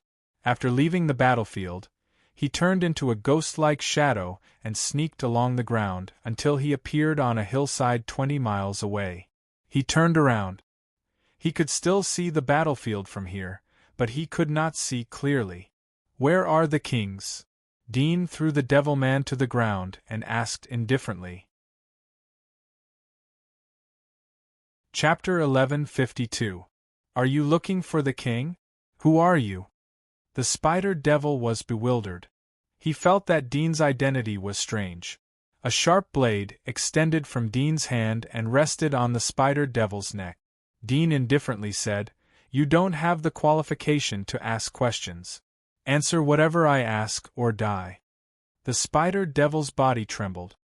He hesitated a little and then surrendered. This place was far away from the battlefield, and there was no monitoring. Even if he leaked the secret, no one would know. Dean was slightly surprised to see him choose to betray so quickly, but then he was relieved. This Spider Devil was just a member of the border soldiers. He was not a spy who had undergone rigorous training to sneak into the Federation. It was normal that his loyalty was not so high. Moreover, most of the soldiers of the Empire had experienced wilderness hunting, so they cherished their lives more. Everything else could be abandoned as long as life was above all else. 10 minutes later, Dean left the place, leaving only the corpse of the Spider Devil behind. Although the latter readily surrendered, Dean still killed him after asking questions. It was not that he was afraid that the latter would go back and leak the secret, but the magic marks on the latter's body made him a little interested. This magic mark is called Poison Queen. It's a bit similar to the ability of the Black Weaver. But after the mutation of the Black Weaver, it will become the Dream Nurturer. If I can get the magic mark of the Dream Nurturer, then I won't have to waste time interrogating him. I can just read his memories directly. Dean turned into a dark shadow, but under the shadow, there were spider-like tentacles. These tentacles were not spider legs, but forked shadows. This was the effect of the combination of the two abilities, which greatly increased his stealth movement speed by nearly half. Moreover, the main ability of the Poison Queen was poison attacks. The spider webs and spider legs that she spat out were accompanied by poison attack. It was fatal to the same rank monsters and magic marks warriors, but in front of the Federation's mecha, it was useless. If the combination is good, then I can attach the toxin to the splitting blade or the solar ray. If it is a large-scale attack, then the toxin can be attached to the solar ray to reduce the destructive power of the ray. As long as it can hurt the enemy, then I can use the solar ray to inject the toxin. Dean had been thinking about how to use this ability in actual combat. Otherwise it would be a waste. Dean was completely familiar with the entire battlefield through the information given by the spies and the spider devils. The 4 kings assigned by the Empire were in the central area of the first line of defense of the Federation. Once the central area was broken, the Federation would have to activate the second line of defense. The Empire would be caught off guard as they relaxed and cheered after breaking the first line of defense. Dean's purpose was to help them break through the central line of defense. He also wanted to give them a reminder. The more dangerous the Federation was, the more opportunities he would have. Half an hour later, Dean came to the central defense line. The distance was not far, but not close either. It would take him half an hour to reach the central defense line at full speed.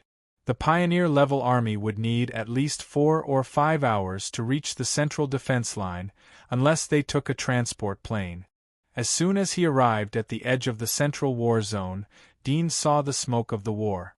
A large amount of saltpeter dust filled the air. From time to time he could see the shadows of lasers flashing through the dust. In addition, a large number of fighters were all over the sky like flying insects. Their firepower was like rain, slanting down. On the other side of the battlefield, the battle was equally intense.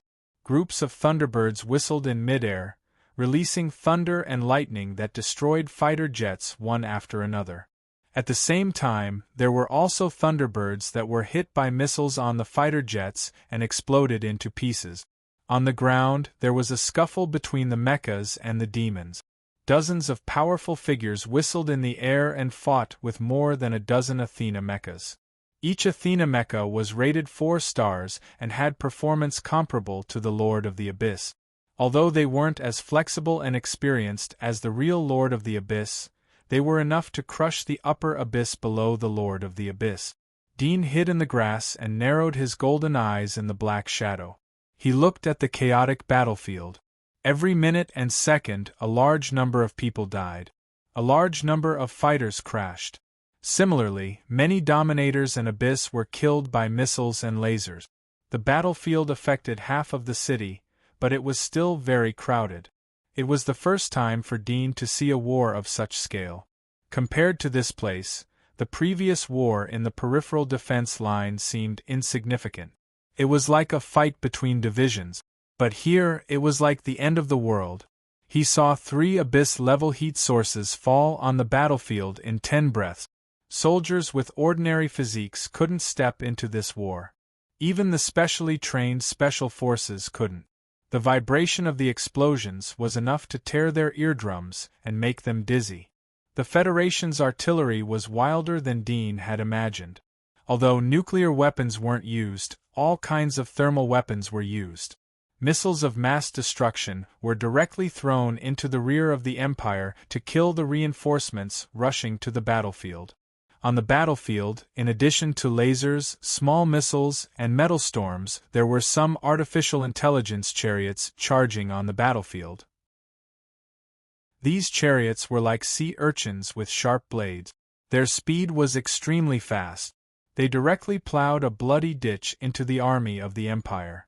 In addition, there were 7 or 8 football-sized metal balls floating in the battlefield. They were suspended in the air. From time to time, there would be bursts of sonic shockwaves within a radius of hundreds of meters.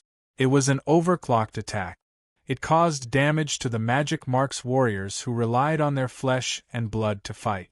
They ignored the body's defense and directly attacked the internal organs and brain. However, the Federation soldiers hiding in the mecha were immune to this overclocked attack. Judging from the situation on the battlefield, it was clear that this was not the first day of fighting. The two sides had long since turned from a long-distance battle to a chaotic melee. This was probably the work of the kings. Without them, the Empire would have been reduced to ashes before they could even reach this place. The first line of defense doesn't lack lasers that can kill the kings. The giant cannon is enough. It seems that there is a problem in the first line of defense. There is a traitor. Dean slightly narrowed his eyes. He felt that the Empire didn't start this war on a whim. It had been brewing for a long time. Perhaps it had been planned since decades ago. The things involved were too complicated to be sorted out. After all, the Federation and the Imperium were both the existing superpowers of mankind. The infiltration and investigation between them, as well as their desire to devour each other, were equally strong. Although Lin Chongqing is the self-proclaimed god of science and technology and overlooks the entire Federation through the virtual world, even if he can monitor every corner of the world, he can't peep into people's hearts. Dudian thought in his heart. He was lucky to survive because the latter couldn't read his thoughts, so he succeeded. However, he still had to thank Crimson Moon for the experience of having his memories read by her, so he could think of preventive measures in advance. Otherwise, he wouldn't have had time to think about defense and counterattack. While Dean was thinking, there was suddenly a huge roar on the battlefield. Dean was alarmed. He looked up and saw several huge mushroom clouds rising from the rear of the battlefield. At the same time, from the side of the Federation's defense line, he saw several 7 or 8 meters long metal cannons that looked like intercontinental missiles flying out. At this moment, a figure suddenly flew up from the rear of the Empire's army. It looked particularly small in the air, like a sesame seed. But with Dean's vision, he noticed that the position where the person flew was just in front of the range of several missiles. Chapter 1153. The Bloodthorn Monarch's appearance instantly alerted many of the abyssal powerhouses and Athena's mechas on the battlefield. The Athena mechas, in particular, sounded their alarms the moment the Bloodthorn Monarch appeared, notifying them that they had sensed life force energy surpassing their peak, and telling them to retreat. "It's this damn thing again." The Bloodthorn Sovereign King looked at the incoming missiles, his pale face a little gloomy. He suddenly raised his hand and pointed. Sharp spikes rapidly grew on his pale but powerful finger. These spikes rapidly grew and turned into blood-colored vines. Messy spikes protruded from the vines, and the spikes quickly grew again, turning into even thicker vines. In the blink of an eye, his fingers and his arm had turned into a fluffy, gigantic ball of bloody thorns that was 100 meters in diameter. It was extremely eye-catching in midair.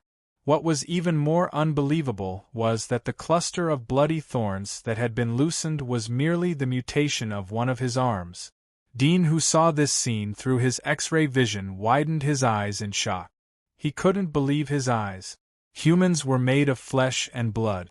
Even if they transformed into a demonic body, they would still be a smaller version of a demonic body. At most, they would be 4 or 5 meters in size. Even 6 or 7 meters would be the limit. But this Bloodthorn King's arm was like a popcorn that had transformed into a huge ball of blood-colored thorns that was hundreds of meters in diameter. Is this the true face of a king? Dean's heart was beating wildly. At this moment he deeply felt the gap. Previously he thought that his combat strength was comparable to a king's, but now it seemed that there was still a huge gap. At least he couldn't demonize his body to this extent. If the Bloodthorn King's entire body was demonized, wouldn't it be thousands of meters in size? It must be known that the height of the giant wall was only 1,000 meters. But when he demonized just now, the cell division changes. Maybe I can try. Dean's eyes revealed a thoughtful look. At this time, the Bloodthorn Monarch that had transformed into a 100-meter-long blood-thorn ball was like a blood-red ball in the air. His body could not be seen, but the huge blood-thorn ball was like a blood-red meteor in front of the missile. It surrounded the missile, and blood thorns shot out like sharp blades, wrapping around the missile from the side, tightly wrapping around it. The blood thorn ball that was 100 meters long suddenly tightened into 5 blood thorn rattan balls that had a diameter of 10 meters. The next moment, a deep and violent explosion came from the blood thorn rattan balls. The entire sky seemed to be shaking. Aftershocks that looked like transparent water ripples appeared in the air. The deep sound was like a few muffled thunder. However, on the battlefield below the missiles, the demons and mecha that were engaged in a chaotic battle were somewhat stunned by the sound of the explosion. This was especially so for some of the demons that had weaker physique. Their angry and bloodthirsty eyes became sluggish as they stood rooted to the ground. At this time, the 5 blood-colored thorns stretched out like a palm. Bursts of green smoke came out, and a large amount of dust and withered vines drifted down.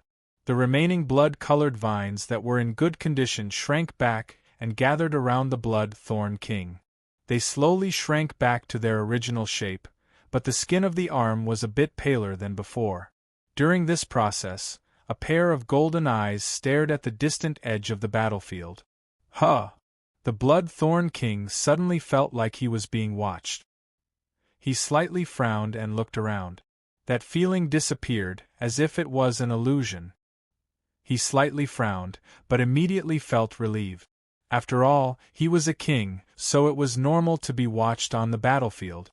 However, he still secretly remembered this feeling. The vague feeling of being watched made him feel that it was a little unusual.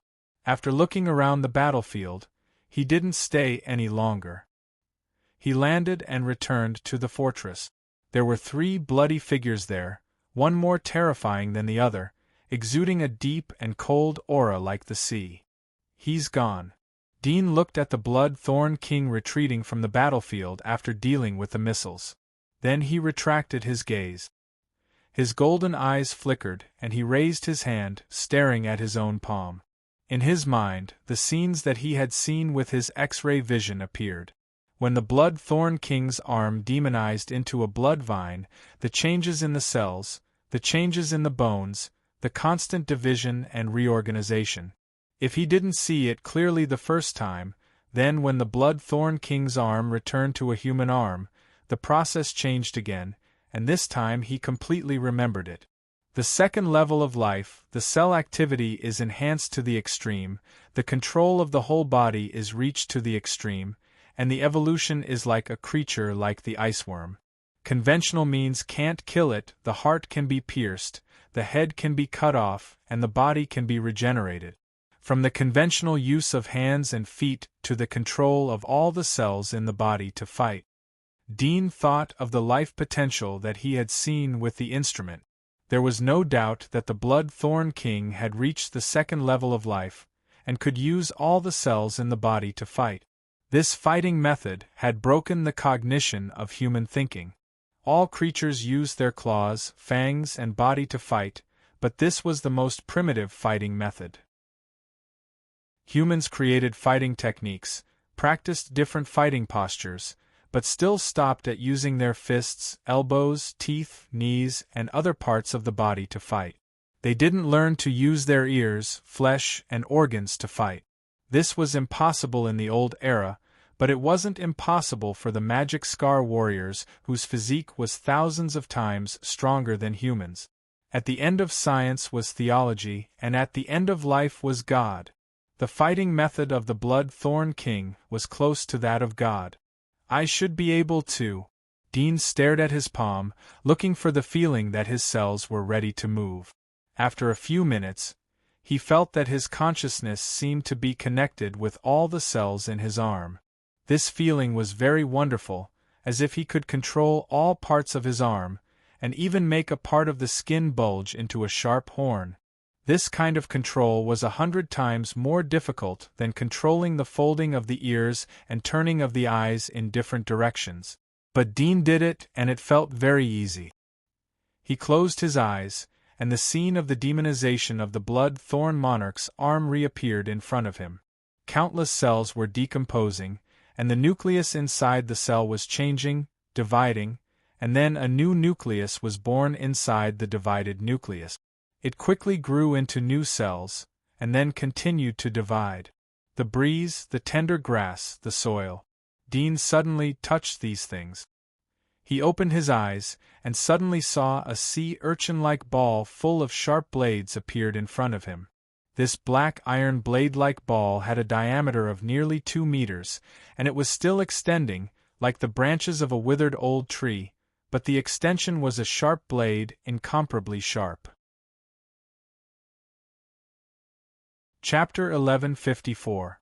I did it! Dean was surprised and happy to see this horrible scene. If it was an average person who saw their body turn into such a horrible appearance, they would have fainted long ago. But Dean was very excited. He could sense things around him through the demonized blade-like limbs below his elbows, and his sense of touch was more than 10 times sharper than before. The tactile nerves of human skin were far less clear than the tactile sensations of his demonized blade. With a gentle stroke, the sharp blade left a trail of cracks in the ground. He could feel the friction of the sand and stones in the soil, as if his fingernails were cutting through the sand and stones. This is the splitting blade, but it's a bit different from the splitter. The blades can become soft like the soft iron snake sword. Dean waved his hands. He felt that the nearly 2-meter diameter ball of blades wasn't as heavy as it looked. He thought about it, and all the blades aimed in the same direction. It was as flexible as controlling his fingers. Dean was surprised. He tried to control the blades for a moment. He felt that there was no rusty feeling. Then he tried to restore the blades to human shape. He recalled the changes in the micro-world he saw when the Blood-Thorn King's arm was restored.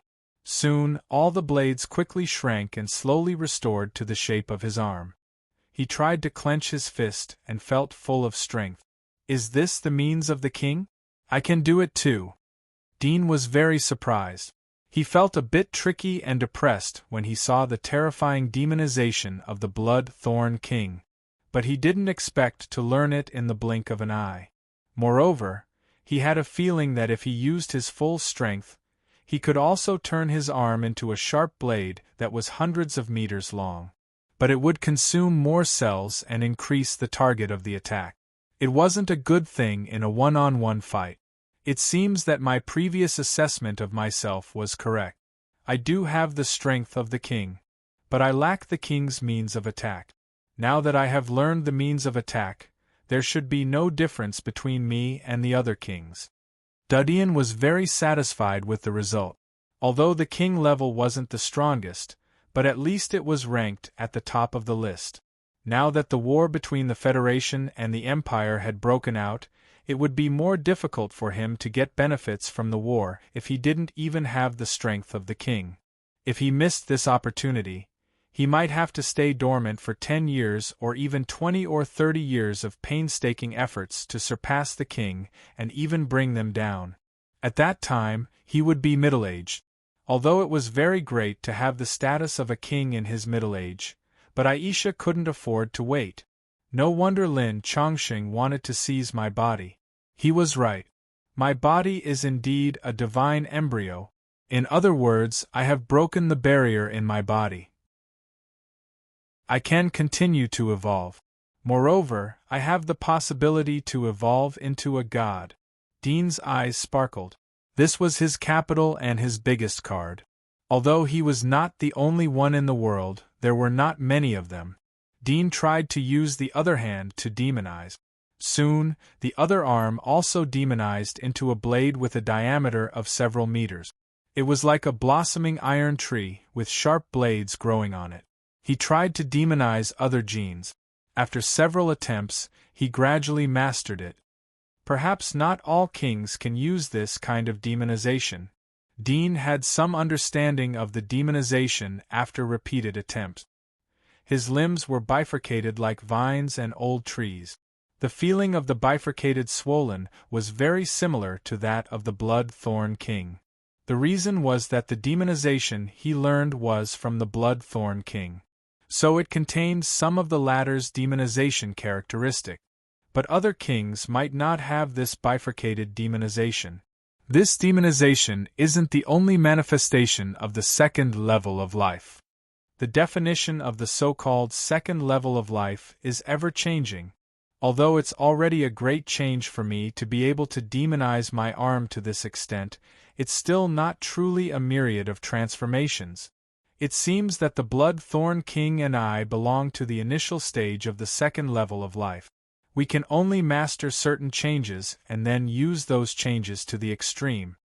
Dean was more sure of his speculation as he thought about the Blood-Thorn orb demonized by the Blood-Thorn Emperor. The Berserk demonization was like a fighting technique. Whether it was the Blood-Thorn Emperor, the Demon Eye Emperor or the King of Light, all of them had their own strengths. They weren't omnipotent. However, if they couldn't achieve omnipotence, then they couldn't be regarded as the pinnacle of the second level of life. If they reached the pinnacle of the second level of life, then it would be easy to change into any ability of the king. They should be similar to me. In the early stage, they implanted magic marks and demonized again and again. After becoming a king, they have deeper control over their own body. Then they learned how to control their own body. The difference is that they used the magic marks to demonize. Once the magic marks are missing, then they are nothing. But now they are using their own body to demonize. It doesn't matter if they don't have magic marks. Dean had a clearer feeling about the situation of the king. At the same time, he thought of Lin Chongqing. Lin Chongqing had been in charge of the Federation for so many years. Once he controlled his own body, he estimated that he would soon reach the pinnacle of the second level of life and be ever-changing. Thinking of this, his heart suddenly sank as he thought of something else. Lin Chongqing knew how to become a god, but he couldn't solve the problem of the heart. Could it be that I can't do without this heart? Golden light flashed in Dudian's eyes as he looked down at his chest. There was a golden heart that was beating slightly behind the layers of blood membrane. There was a humanoid outline inside the heart. His eyes suddenly became gloomy. He tried to control the flesh and blood around the heart to condense into a human heart. He thought it would be difficult, but he found that it was unexpectedly easy. The second heart condensed from flesh and blood appeared next to the golden heart. Dean was puzzled. He hesitated for a moment but still held the determination to take a risk. He carefully moved the golden heart out of his body. Soon, the flesh on his chest separated, and the golden heart slowly protruded. Dean transferred all the cardiovascular and other tissues in his body to the human heart that he had condensed. He isolated the golden heart. When it was completely moved to the surface of his chest, he reached out and grabbed it, ready to slowly pull it off. Chapter 1155. The throbbing golden heart was held by Dean. It felt sticky to the touch, and a strange expression flashed across his face. He tried to slowly pull it off. However, as soon as the heart was pulled, he felt a heart-wrenching pain. His vision became blurry, and the strength in his body seemed to be pulled out. This feeling was like his life was slowly fading away. He immediately let go of the golden heart and gasped for breath. His vision slowly became clear, and the feeling of dying at any time also disappeared. How could this be? Dean looked down at the golden heart hanging on his chest. If an ordinary person saw such a scene, they would have already fainted. His expression was not very good. Previously, he had doubts about stripping this heart, but he did not expect that, as he guessed, his body could not leave this heart. No wonder even after Lin Chongqing obtained his body, he felt a headache because of this matter. This heart is composed of origami genes. Could it be that if I lose this heart, the balance in my body will be broken? But if I don't discard this heart, will I become this monster's incubator? Dean's face was gloomy. For him, this matter was more important than the outcome of the entire battlefield. It was directly related to his life. Although he did not want to admit it, the current situation was that he could not leave this monster's heart. If I can find my original heart, there may be a way, but that heart is in Crimson Moon's hands, and I don't know if she abandoned it or not. The possibility of finding it is slim, or I can replace it with something else. Dean's eyes flashed slightly, and he lowered his head to think. After a moment, he had an idea in his heart. Although his current situation was very bad, it was not hopeless. He had thought of several solutions, and the possibility was extremely low, but he could try. After thinking of a way out, Dean calmed down and stuffed the golden heart back into his body. At the same time, he decomposed the human heart in his body, turning it into flesh and blood. With his current body, the human heart could not exert his power, only this monster's heart could. I have to get rid of Lin Chongqing as soon as possible. If I can get that mechanical heart, there may be hope. Dean muttered to himself, looking up at the distant battlefield. After a moment of silence, he suddenly pulled out a single-arm combat system from his backpack. This thing was like an alloy arm, and it could be used for real-time positioning and communication. It was used by the spies to send messages. Dean turned it on, turned off the positioning system, and opened the communication device. He found a person called Zero, touched his chin, and thought for a moment. Suddenly, he rubbed his face and then quickly wrote a message and sent it. Reporting, General Manchi, the spy has sent a letter. Above the Southern War God Wall, in the Battle Bureau building of the 3rd Command Center, a technician received a notification from the computer. He opened it and immediately turned to report to the anxious general who was pacing back and forth. What message? Manchi stopped and slightly frowned.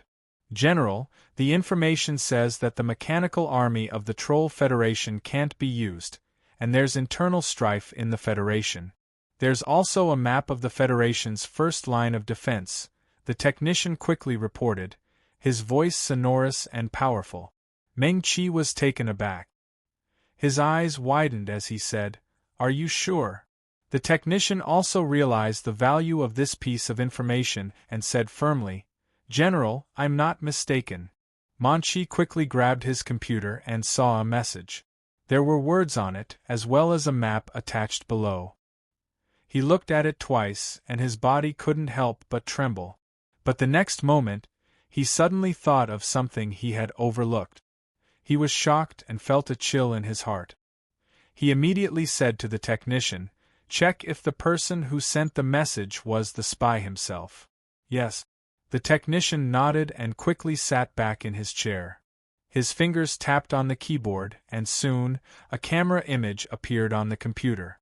In the image, there was a trench-like depression in the grass. A middle-aged man with blonde hair was leaning against it. His face was resolute and he had a calm temperament. Identity verification, the technician quickly typed a few times on the keyboard. Soon, a circular pointer scanned the face. At the same time, an identity information sheet popped up. The photo on it was enlarged and pasted on the face. It was a perfect match. The identity is correct. The technician turned and reported. Manchi's eyes were slightly red. When the technician pulled up the identity information sheet, he found that there was no problem with the other party's identity. This meant that the information was indeed obtained by the spy. It wasn't deliberately sent by the enemy to lure them into the game. He couldn't help but tremble with excitement. He suddenly stood up and shouted, "Immediately send the message to the front line. Apply to contact the King of Light. I have an important matter to report." "Yes. Yes." The command center was boiling. Clatter. Dean turned off the soldier system. He kneaded his face and changed back to his original appearance. He had expected such a situation to happen when he met the spies. Therefore, he had already tortured the operation of the soldier system. He borrowed the spy's tool to send the message. The credibility of the message was extremely high. Moreover, just in case, he deliberately changed into the appearance of the spy who used the system. The purpose was to worry that the other party had something that the spies didn't know about. After all, the spy carrying such a communication tool into the enemy's territory was likely to be used by the Federation. It was impossible for the Empire to not take precautions. As for the map, it was drawn from Lin Chongqing's memory. It included the weak points of the defensive line. If the Empire couldn't break through the first line of defense without the help of the Mechanical Legion, then it showed that the Empire's determination and strength were limited. There was no need to pay any more attention to them. Next, let's see the changes in the battlefield. I don't know if they will believe me when I disguise myself as the spy. Dean continued to watch the battlefield while lying on the grass. The battle on the battlefield continued until noon, and the sounds of explosions and killings continued without end. Fighter aircrafts crashed one after another in the sky, and the flock of thunderbirds was no longer so dense that it covered the sky. Instead, it had become much thinner. It was hard to imagine that a war with a large number of casualties could last for so long. In the face of war, life was just a number. Dean thought that his message wasn't accepted. Suddenly, he found that the situation on the battlefield had changed. A group of monsters were driven into the battlefield by the demons. They rushed towards the weak point of the Federation's defense. At the same time, two figures rose from the back of the battlefield. One was the Blood-Thorn King that Dean had seen before. The other was a slender woman. Chapter 1156. Crimson Moon. Dean was shocked. He didn't expect to meet her here. Suddenly, he thought of the information he got from the spy. The Empire had a new king, and the new king had come to this battlefield. Obviously, she was the new king. Dean's shock slowly dissipated when he thought of what she said before. When she was studying him, Crimson Moon said that she would go to the Empire sooner or later and unify the world. This woman's ambition was no less than any man's. She could defeat the Light King who dominated the Empire for decades. Not only did she become the king, but she was also the strongest king. It seems that the experiment was successful. Her body was most likely transformed into a divine fetus, or a body similar to a divine fetus. Dean's eyes flashed. Crimson Moon's research technology and philosophy were inherited from Burrow. She was a clone created by Burrow, but she had her own thoughts. Most of the knowledge she learned was taught to her by Burrow. Burrow had long been the king of the Empire. He didn't want to be controlled by the demonic worms, so he left the Empire and hid everywhere. Burrow's experiment was to make his body reach the realm of gods without the help of the demonic worms. He wanted to surpass all living things and become immortal. Crimson Moon's experiment was the same. Now that she had become the king, it meant that the experiment was successful. Dean quickly thought of her trajectory after completing the experiment. She would enter the Empire, challenge all the kings, and become the new king. This was her first step to rule the world. If it was before, Dean would be afraid, but now he couldn't help but feel pity for her. Since she had become the new king, it meant that she had been subdued by the Demon Emperor. Burrow knew about the existence of the Demon Emperor, but Crimson Moon didn't. This also showed that the Demon Emperor was more terrifying than he imagined. With his current strength, he might not have the power to resist. If she knew about the existence of the Demon Emperor and was more stable, she might have become the queen of the Empire. With her ambition, it might really be possible for her to reach the top of the world in the future. Dean pondered. Suddenly, he was slightly startled, and then he shook his head and smiled. Although Crimson Moon was ambitious, didn't the Demon Emperor also have the same ambition? Lin Chongqing, who had part of his memory devoured, was not willing to be ordinary. Every single one of them was an ambitious and ruthless person, but the structure of the world was already set in stone, and it was difficult to change it. Now that the Demon Emperor had obtained the Crimson Moon, it could be said that he had obtained an opportunity. It was no wonder that he would launch a large-scale attack on the Federation. This Crimson Moon was able to defeat the Radiant King, so her strength is evident. Perhaps defeating the Radiant King wasn't even her strongest power. She alone might be able to defeat an army of 1,000,000, as well as the other 7 kings. Dudian said in his heart. This speculation was not the slightest bit exaggerated. Crimson Moon was not a reckless person. She was cautious. Since she was going to the Empire, she was prepared to be besieged by the Seven Kings. This showed that she believed in her own strength. Even if she encountered the Seven Kings, she was not afraid. If she's given more time to grow, she might become another female Devil Empress. That Devil Emperor sent her here. Other than being the vanguard, he most likely has other intentions. No matter what, her appearance here is a good thing for me.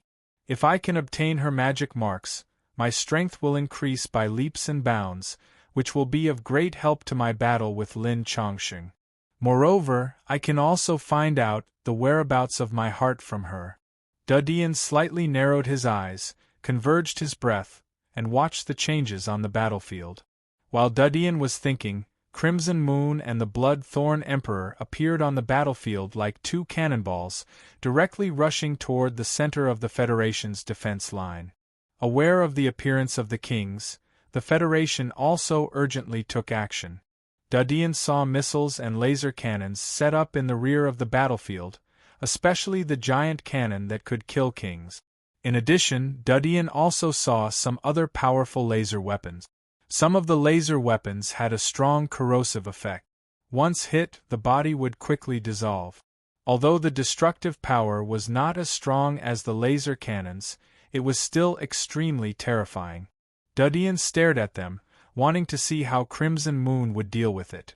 At this time, the Blood-Thorn Emperor who was following behind Crimson Moon suddenly raised his hands.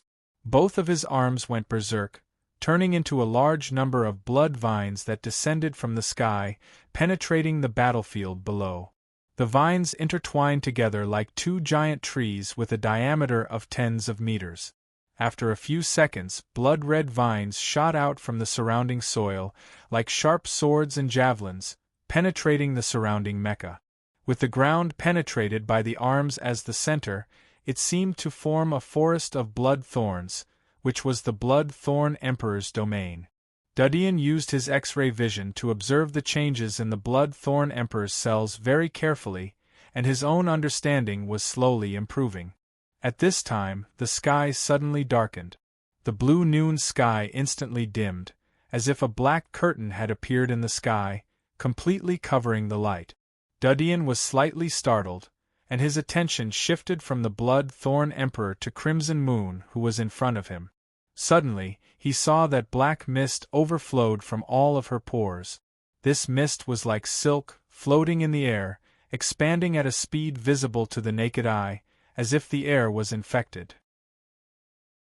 However, the black mist not only did not fade, but instead became denser and deeper. In the blink of an eye, more than half of the sky was shrouded in darkness. Dark domain. Dudian's pupils shrank, his face somewhat aghast. This scene reminded him of Burrow's ability. How can she use Burrow's ability? Burrow's ability is a rare ancient monster, and it's basically extinct now. Dudian was surprised and suspicious. Most ancient monsters were extinct, and only a few remained. For example, the Poison Queen he had absorbed was an ancient monster, and because of its good living environment and slow evolution, it survived. However, most of the other ancient monsters had either evolved and transformed into new forms, or had been reduced to food and exterminated. Ancient monsters didn't mean that they were powerful, but Burrow's ancient magic mark was an extremely rare monster, and in any era, it would be a powerful and terrifying existence. Could it be that she killed Burrow? Dudian thought of this possibility, and felt that this was probably the only explanation. If it was true, it meant that his previous guess was correct, and Crimson Moon also had a similar ability to him, and could absorb other people's magic mark ability, and it was an unlimited absorption. At this time, after the sky was covered in darkness, the Federation's missiles were launched, and at the same time, the giant magic cannon also aimed at Crimson Moon's position and flew out. A deafening explosion sounded, and then the lingering sound gradually dissipated. "How is it possible?" Dudian almost exclaimed. Chapter 1157.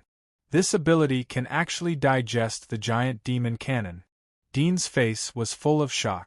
With the help of his X-ray vision, he could see more clearly than anyone else. When the giant demon god cannon rushed into the darkness released by Crimson Moon, it was entangled by the black energy that pervaded the darkness. As the giant demon god cannon moved forward, the dark energy quickly penetrated inside and decomposed it. Finally, the giant demon god cannon, which was riddled with holes, collided with a mass of energy that condensed in the darkness. With a loud bang, it broke apart and did not cause the slightest bit of damage to Crimson Moon. From Lin Chongqing's memory, the giant demon cannon was a super-powerful laser weapon that could penetrate a Genesis god mecha. According to the Federation's speculation, it was enough to kill a king. Moreover, with the speed of the giant demon cannon, ordinary kings wouldn't be able to react. In history, there were at least 5 kings who died under the giant demon cannon, but the situation in front of them completely overturned the previous record. The giant demon cannon that could threaten a king was ineffective in front of Crimson Moon. What else could the Federation use to resist? A group of Genesis god mecha? Or a super-large-yield nuclear bomb? Hydrogen bomb? At the same time, in the Federation's command center, many generals were looking forward. When they saw the giant demon cannon dissipate, but Crimson Moon was still floating in the air, there was absolute silence. Everyone's eyes widened in shock. Then their faces turned ashen and their bodies trembled slightly. What kind of monster is this? Someone trembled. She's the new king of the demons? Her ability can actually block the giant demon cannon? What kind of ability is this? Everyone was in a panic, but soon a loud voice resounded. Immediately mobilize all the giant demon cannons, aim at this female demon king, and shoot her to death. Hearing this, everyone seemed to have found their backbone. They immediately calmed down and went back to their duties to command the battlefield. At this time, the situation on the battlefield changed dramatically. The darkness spread and quickly covered the edge of the battlefield, as if to surround the entire sky. Behind the darkness, the blood-thorn monarch's arms turned into blood vines. After taking root in the ground, they seemed to absorb the nutrients of the earth, and quickly multiplied and split. The blood vines were like earth dragons that penetrated the ground. Mecha below 4 stars were instantly pierced by these blood vines as if they were fragile pieces of paper. A forest of blood vines gradually formed on the ground, covering an increasingly large area. Just the appearance of these 2 monarchs had brought an overwhelming advantage to the battlefield. Dean had never thought that the power of a single person could play to such a terrifying extent in the war of millions of soldiers. The remaining 2 monarchs haven't even appeared yet, but the situation has already turned in their favor. I wonder what will happen if all 7 monarchs of the Empire arrive? But in that case, the Federation will launch nuclear weapons. Dudian thought. At this time, Dean discovered that in the area shrouded in darkness, many of the mecha that were fiercely fighting with the Magic Mark's warriors had malfunctioned.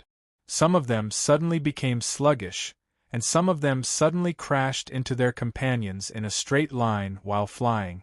It seemed that they were completely out of control. Dean used his X-ray vision and found that most of the mecha systems were being interfered with by a special magnetic field. The 4-star Athena mecha that was fighting with the Abyss didn't have any problem. Yes, why didn't I think of it? Dean's eyes lit up. The Federation relied on the power of science and technology. Lin Chongqing didn't have a body, and his consciousness had infiltrated into the virtual host. Therefore, the Federation didn't implement the Magic Mark's warriors on a large scale in the Federation. Instead, they used the power of science and technology to fight against the monsters and the Empire. The reason for this was that Lin Chongqing could control the entire Federation, and the Federation would have to rely on his puppet consortium, Terrace. Once the Federation became a society like the Empire, the Magic Mark's warriors would be the main fighting force, and the dependence on science and technology would be reduced. Lin Chongqing's sense of existence would be weak, and he could even be replaced, enslaved, and eliminated. However, Lin Chongqing was able to rule the Federation because of the reliance on science and technology. But if there was no technology, no mechanical legion, no electricity, and no other energy sources, then the Federation would enter a primitive society. Lin Chongqing wouldn't be a threat then. If there is a way to stop the energy supply of the host city, or to use a magnetic field to interfere with the signal of the mechanical legion, then it would be tantamount to cutting off Lin Chongqing's hands and feet. Dean's eyes lit up. At this time, there was another change on the battlefield.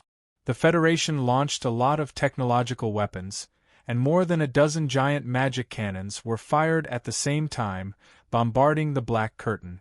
However, the effect was not great.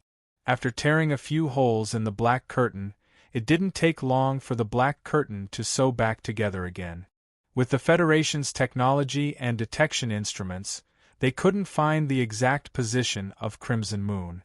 What they were aiming at was Crimson Moon's avatar condensed from the dark energy in the Black Curtain. Only Dean could barely sense the position of Crimson Moon's real body through his X-ray vision. It was hidden in the depths of the Black Curtain. In this Black Curtain, Crimson Moon could condense an avatar at will, and she could hide anywhere. It was like a domain that she controlled. Under the leadership of the two kings, the Magic Mark's warriors on the ground charged forward, forcing the Mechanical Legion to retreat step by step. There was a large number of casualties. When the Black Curtain appeared in the sky, a large number of fighters crashed, and the remaining fighters had to fly back to the apron at the back of the battlefield. The Thunderbird in the air seemed to be extremely afraid of the Black Curtain. Without waiting for the fighters to retreat, it took the initiative to fly away from the Black Curtain, seemingly rushing to a higher position. Even the Thunderbirds were afraid of Crimson Moon's ability. Although the electric power released by the joint attack of the Thunderbirds was enough to kill the kings, these Thunderbirds were not humans after all.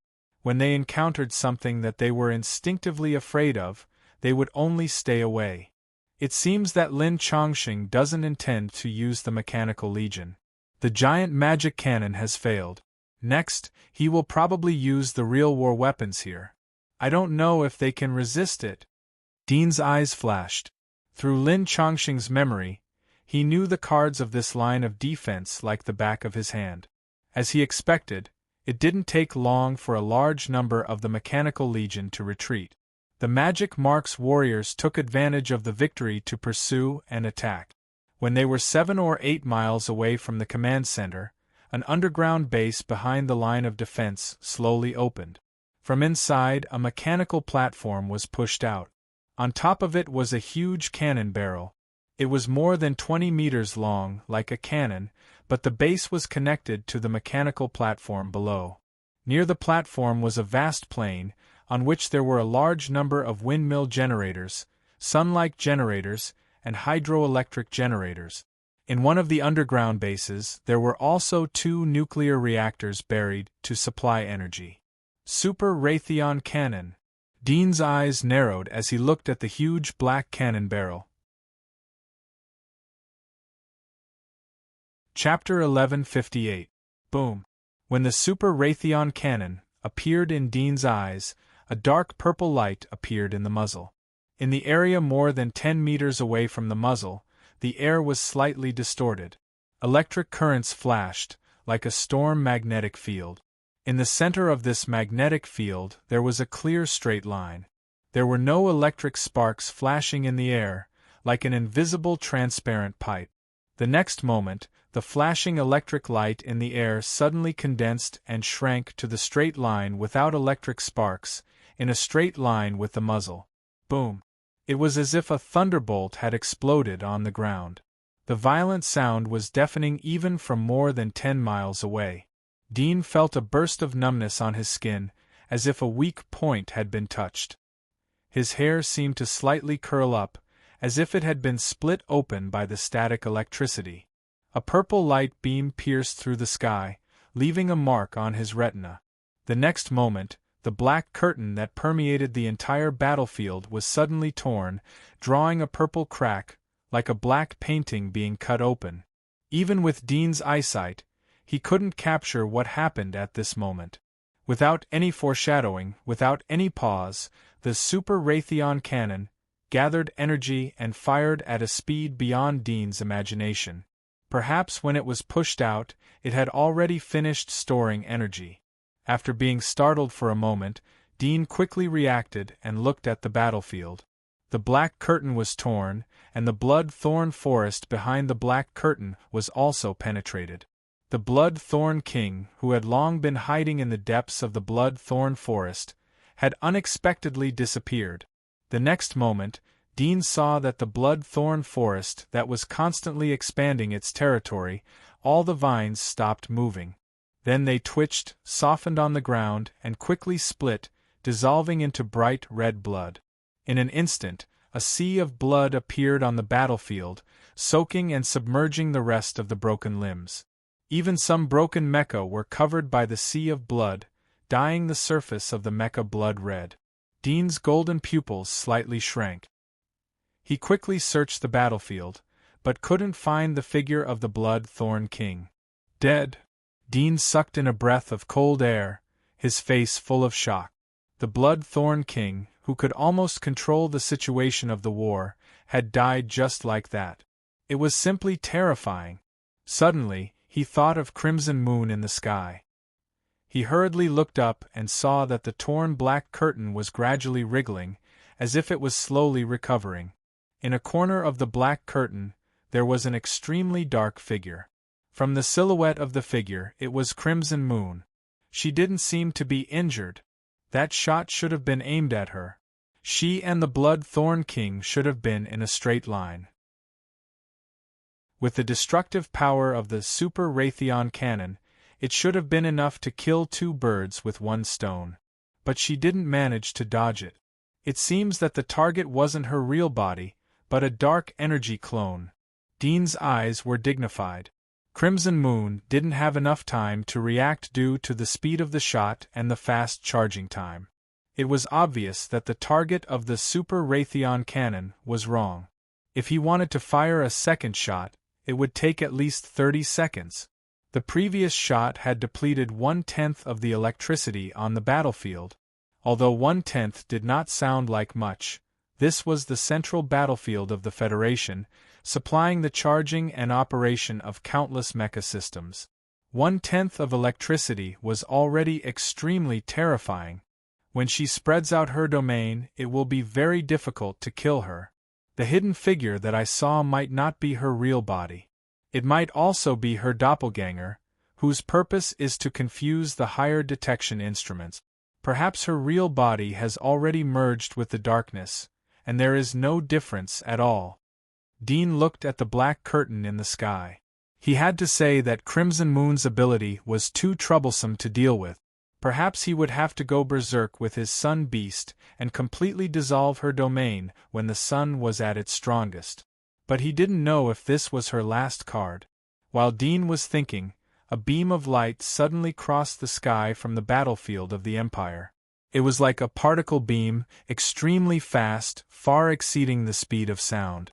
It flew in an arc towards the position of the Super Raytheon cannon. The King of Light? Dean saw that there was a human-shaped light particle cluster in the beam of light. He immediately thought of the identity of the other king. At the same time, the black screen in the sky also changed. A huge pupil suddenly condensed in the black screen. The pupil was incomparably red, like the eyes of a demon beast, but also like a blood-red sun that was not dazzling, overlooking the entire world. Dean was in a trance when the pupils appeared. There was a feeling of dizziness. The next moment he saw a familiar figure appear in front of him. She was smiling sweetly towards him. It was Aisha. Dean's body trembled the moment he saw her. He was so excited that every cell in his body was jumping. Even if he faintly felt that it was an illusion, he didn't want to think about it. He even wanted this moment to continue. Even if it was fake, it was worth it if he could see her. However, Aisha, who was smiling sweetly, suddenly changed. Her whole body emitted a black smoke-like atmosphere as if she was possessed. As the black smoke spread out, the smile on her face was covered. Her expression unconsciously became cruel, cold, and even her whole face changed. Under the transformation of the black smoke, she became an incomparably ferocious undead. Her hair was flying in the air. Instead of saying that she was an undead, it was better to say that she was a peerless corpse emperor. That kind of monstrous aura was not something that an ordinary corpse king could imitate. Dean was about to step forward, but suddenly stopped. He was startled for a moment. The next moment, his fingers slowly clenched into a fist. King of Demon Eye! A strong murderous aura exuded from Dean's body.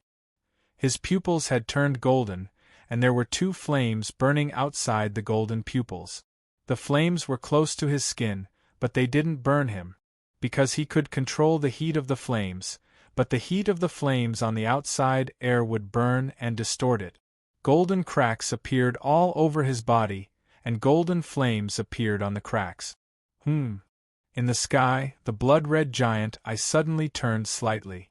There was a bit of doubt in his eyes as he scanned the battlefield. Just a moment ago, he suddenly felt a strong killing intent aimed at him. This kind of killing intent made him feel a chill in his heart. It seemed to be extremely threatening, but only other kings could threaten him, or at least the strength of the king level. Could it be that the Troll Federation had cultivated a king? Thinking of this, his heart turned cold and his eyes became cold. Even if it was a king cultivated by the Federation, so what? In front of them who had experienced hundreds of battles, they were not opponents at all. Chapter 1159. Bang! Dean was startled by a loud noise. He turned his head and saw that the metal platform where the Super Raytheon cannon was located had collapsed. The special alloy barrel that guided the lightning was cut off. The cut surface was sharp and neat. In the air in front of the platform, there was a figure in a white robe that looked like a priest. He was wearing a golden lace hood. His back was straight like a sharp sword. Dean's pupils shrank. His eyes flashed for a moment. The overflowing murderous intent in his heart gradually converged.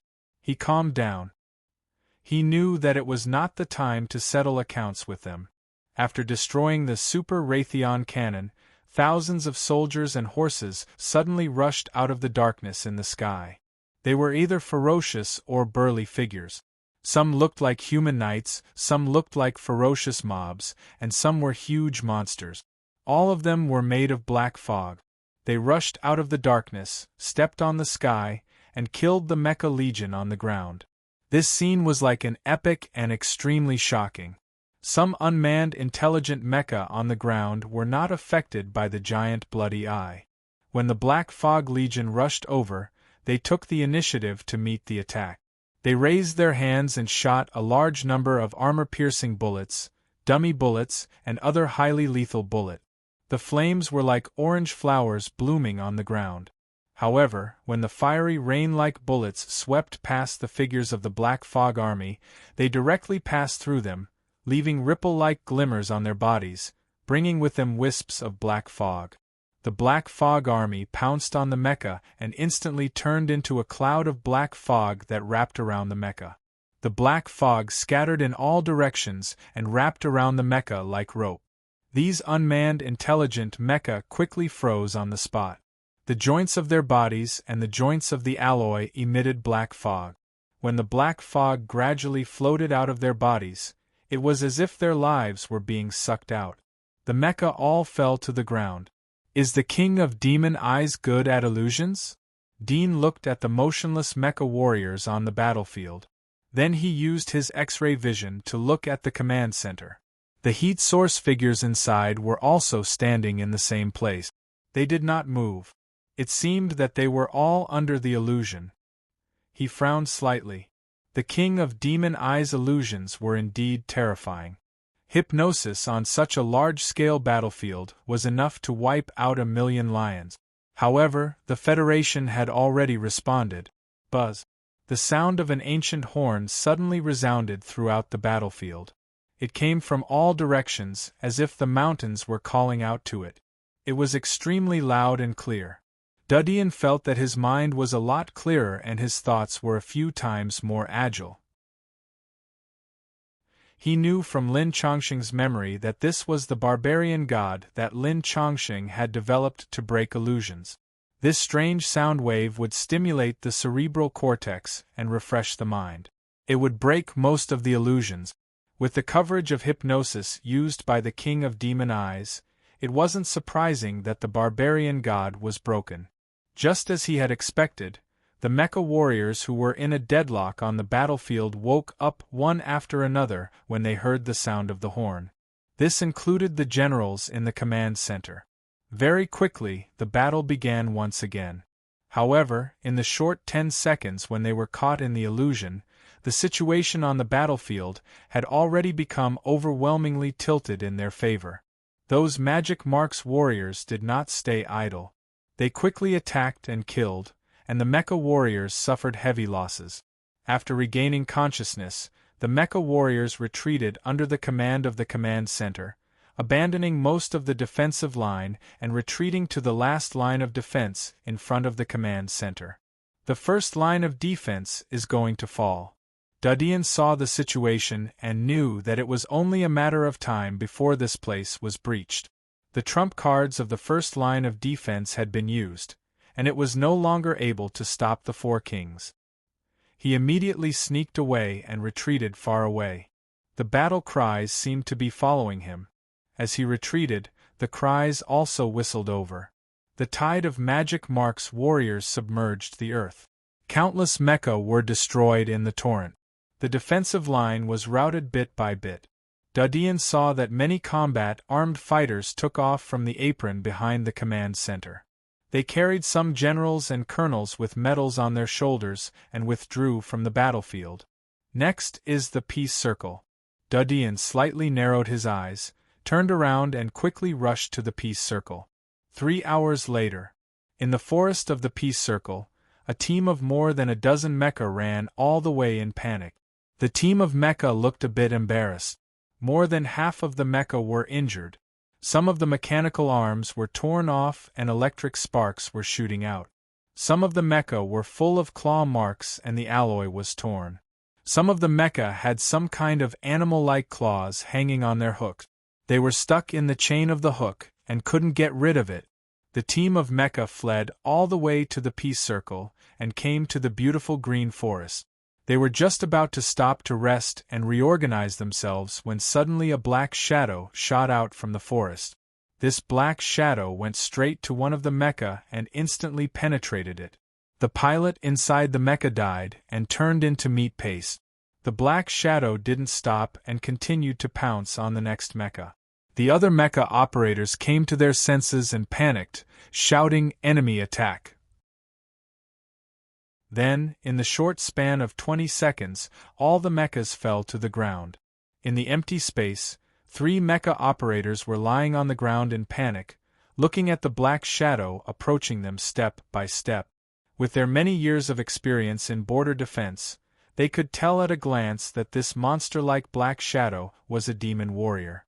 Because of its pale face that had a metallic luster, it still had a bit of a human silhouette. A few minutes later, Dudian killed the 3. From their mouths, he learned that the first line of defense had been lost. The demons were reorganizing themselves and preparing to attack the Federation. Finally, it's coming. Dudian thought for a moment and turned to leave the place. After the defense of the peace circle was activated, staying in the peace circle was very likely to be annihilated. He had to find a way to sneak into the Federation. After going through Lin Chongqing's memory, Dudian quickly found a way. His figure disappeared into the forest. The smell of blood permeated the forest, and the little monsters that lived in the forest became restless. Smelling the stench, they picked up the corpses of the dead pilots on the ground and gnawed on their heads, arms and bones, making crunching sounds. Less than half an hour after the group of monsters had their meal, the surface of the lake by the edge of the forest suddenly shook slightly, forming ripples. Soon after, the entire earth trembled slightly, and many of the monsters that had been resting after eating stood up from the ground, looking warily into the distance. Then, as if sensing something, the monsters let out a cry of anguish, turned around and sprinted in the direction of the Federation, abandoning their forest lair. After they left, the shaking of the ground became louder and louder. Yellow sand and dark clouds appeared in the sky like a gloomy storm. At the moment, the 12 cities of the Federation's border defense were filled with killing intent. The lords of the 12 cities gathered in the virtual network and sat on the 12 golden chairs. All of them looked gloomy. The first line of defense of the Federation was broken. This kind of thing had happened before, but it was very rare. Every time it happened, there would be an earth-shattering and tragic war. It was the time when the demons invaded. After each war, the vitality of the Federation would be greatly damaged. It would take more than 10 years to recuperate. According to the BattleNet, they have already stepped into the peace circle. One of the city lords said gloomily with his hands crossed on the table and his fingers covering his chin.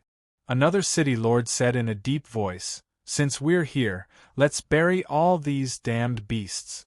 The situation is not optimistic from the information of the first line of defense. Although one of the 4 kings of the demon race have been eliminated by the Super Raytheon cannon, but the remaining 3 are not simple characters. One is the Demon Eye King, who is good at hypnosis, one is the King of Light, and the last one is the new king of the demon race. I don't know the specific ability of her, but she can release black energy to block the line of sight. She can use the black energy to attack and penetrate the armor. The effect of Mecha is very weak. Perhaps the only way to deal with her is to send out the Magic Beast Legion or the Undead Legion. I suggest that we activate the defense system of the Peace Circle. Moreover, we should apply to the President to use the MT2 hydrogen bomb and strive to catch them all. No matter what kind of king they are, they all have to die. I second the motion. You're tuning in to the Phoenix Knights YouTube channel. Don't forget to subscribe and join us on this journey to catch the most captivating stories.